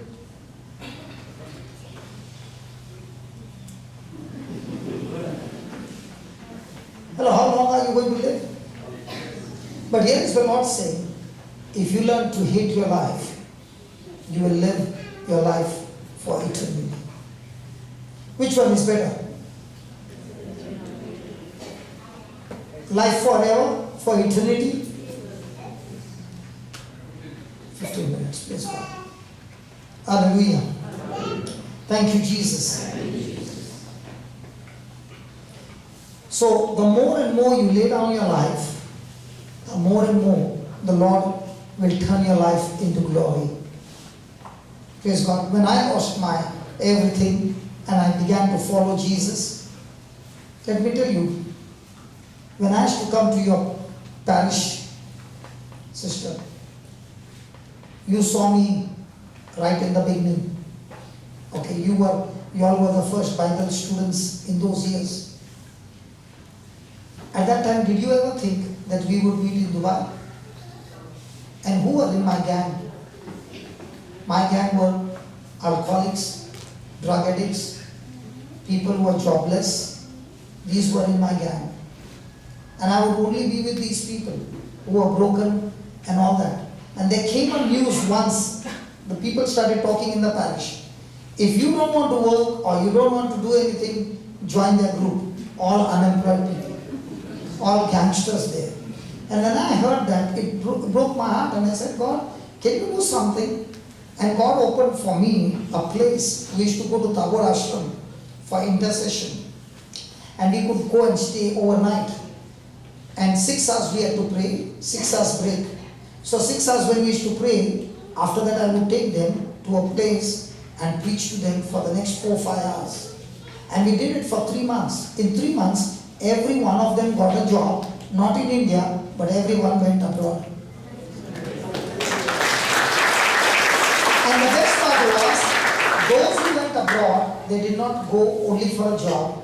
They went abroad working as an ambassador for Christ. They did their job, but they were also preaching the word of God. Hallelujah. Hallelujah.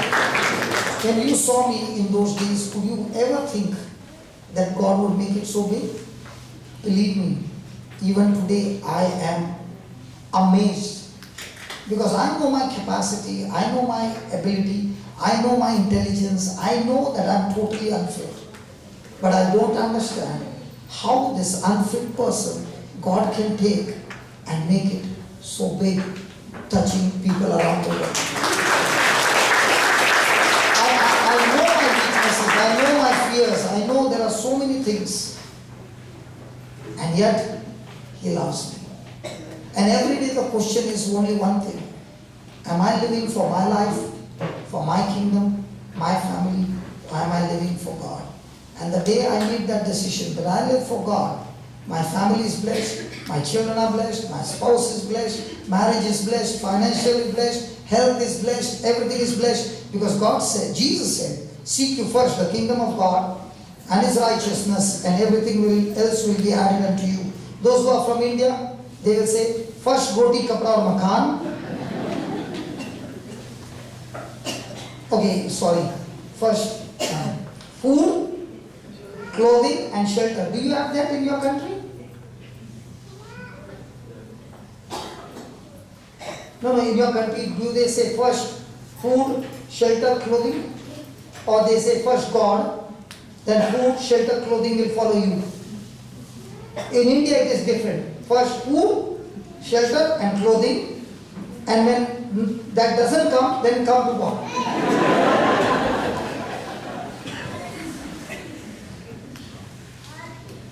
Hallelujah. Hallelujah. Thank you, Jesus. Verse 26 again. We must follow to Calvary. Now, when we follow to Calvary, what is Jesus promising us? He's saying, I will go and prepare a place for you in my Father's house. And the day you leave this planet Earth, I will myself come and take you home. So am I interested in building a house here or having a built-up house in heaven? So what's my job now here? To touch as many people as I can, so that by the time I finish the race and I'm there, I want millions and millions to be waiting there and saying, thank you for coming to my country. Thank you for coming into my life, for preaching the gospel. Because of you, I could do it. I could make it to heaven. Now I'm going to UK. Now listen, I'm going to UK. Do I need a visa to go there? Yes. Now that I've got a visa, is there going to be an immigration? Yes. If that person puts a stamp, then I can enter the country, right? Yes. Now do you ever think that you are called to be ambassadors for Christ, that you are the immigration officer on planet Earth, that you go and touch people who don't know about heaven and issue the visa? Issue the visa, permanent residence, but you cannot issue the ticket.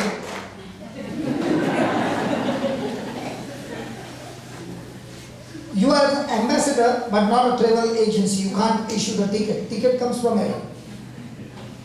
Imagine before you finish this planet Earth, you have issued more than millions of visas. I don't know how you don't get excited. See, when you stand over there, see, your face is all saintly. When I go and stand, they see my scars and they ask me so many questions everywhere. I think I should go in for plastic surgery. So I'm now when they are asking me questions, and if I don't answer them, they can send me back. Can you imagine your position that God has given you is an ambassador for Christ? What did he do? He issued today 5 visas. Congratulations, brother. Now I was saying, I was also, but you also better. Hallelujah. 5 visas issued here in one day. Ask your neighbor, how many visas have you issued till today? Hallelujah. Okay, let's close our eyes and let's prepare ourselves.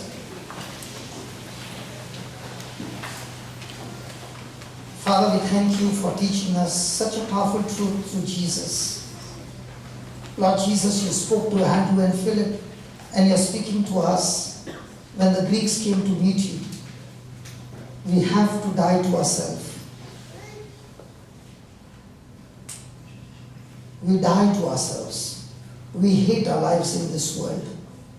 We follow you, Jesus, on the Calvary road, and we become your servants by choice.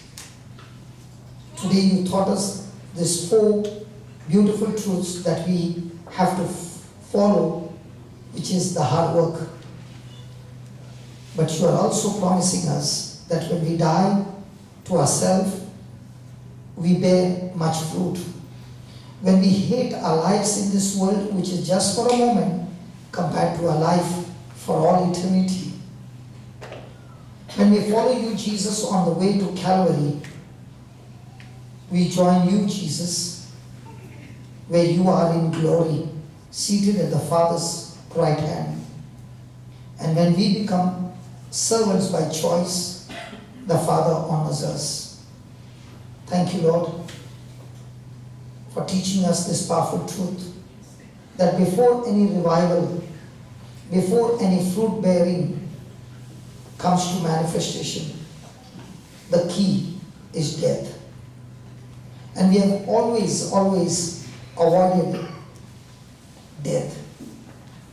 And the Word of God teaches us that becoming a Christian means dying to self. And we who call ourselves Christians, we died with Christ, we were buried with Christ, and just as God, you raised Christ from the dead, you have raised us from the dead with a new nature, the nature of Christ. Thank you for teaching us this truth, so Lord. And as we sing this hymn, you raise me up, Lord, let every word of this hymn be our response to all that you have taught us today. We thank you, we praise you, Almighty God.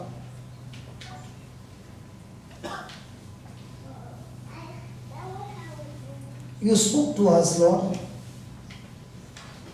your word. You explained to us the truth, and now you're waiting for our response. My friend, before you leave this place, the Lord is asking you, what is your response?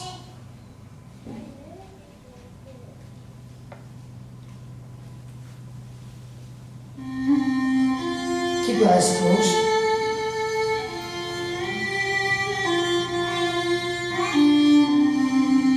What is it that has made you a slave? What is it that you are willing to give up, willingly, that is hindering your relationship with Jesus?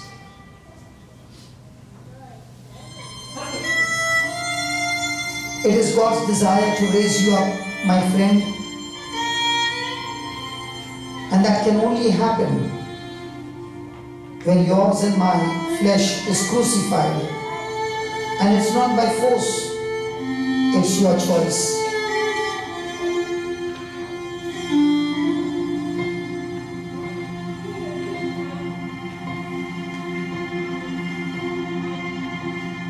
When I am down, And oh, my soul so and weary. oh, my soul so weary.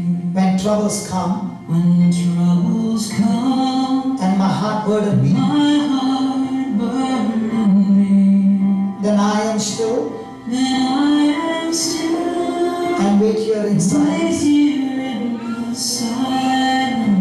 until you come. And sit a while with me. When I'm down, When I am down, and oh my soul so weary. my soul so weary. When troubles come, When troubles come, and my heart burden me, my heart burden me. then I am still Then I am still, and wait here in the silence wait here in the silence until you come until you come and sit a while with and me. sit a while with me.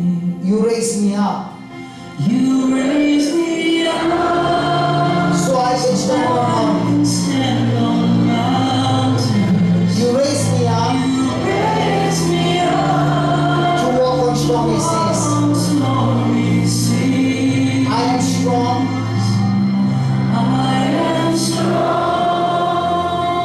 when I'm on your shoulder. You raise me up You raise me up to walk more than I can be. You raise me up so I can stand on mountains. Praise the Lord. You raise me up to walk on stormy seas. I am strong when I'm on your shoulders. You raise me up to more than I can be. We all heard the word Jesus willing to sacrifice himself. What is it that the devil has put that you're willing to disobey and go away from Jesus? My friend,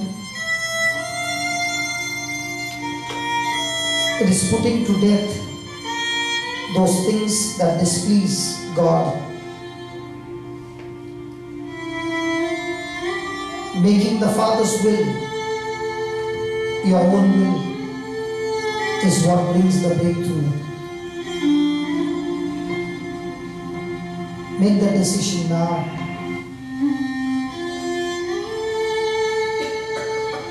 That same Jesus is saying, as you make that decision, the Spirit of God is here to strengthen you, to empower you. None of us can do the hard work of dying to self with our own strength. It is impossible, but it is surely possible through the Spirit of God. He is only waiting for your decision. And as you make a decision to say no to everything that is corrupted, the whole of heaven backs you up. And the Lord promises you to raise you up from whatever you're going through. So let's tell him again, you raise me up.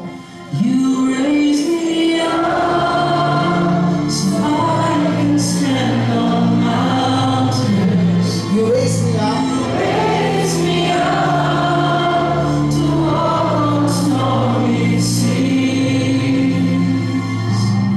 I am strong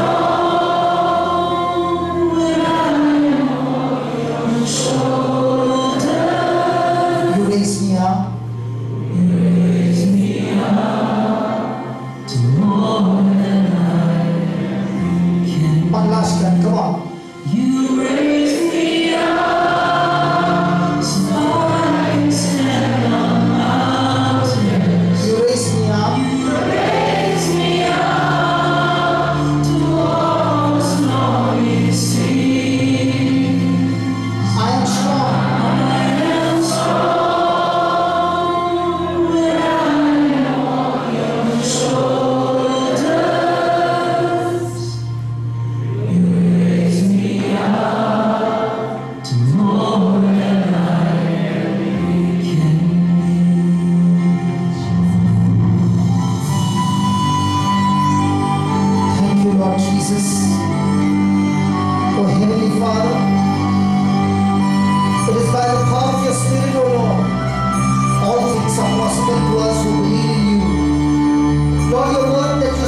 raise me up. You raise me up See yourself being raised up. to more than I can Whether it's your health issue, it's your marriage issue, it's your finances, it's your job, your children, raise me whatever you're going through. to more than I can be. Thank you, Jesus. Thank you, Jesus. Come on, let's give the Lord a big hand of praise. Thank you, Jesus. Hallelujah. Hallelujah.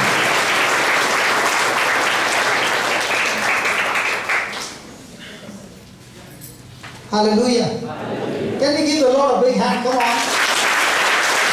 Thank you, Jesus. Thank you, Jesus. And thank you for coming. And thank you for making that decision to die to yourself. And remember, the more you die to yourself, the more you will see the resurrection power in action. Okay? So we meet again September the 7th. Praise God. You want to meet again?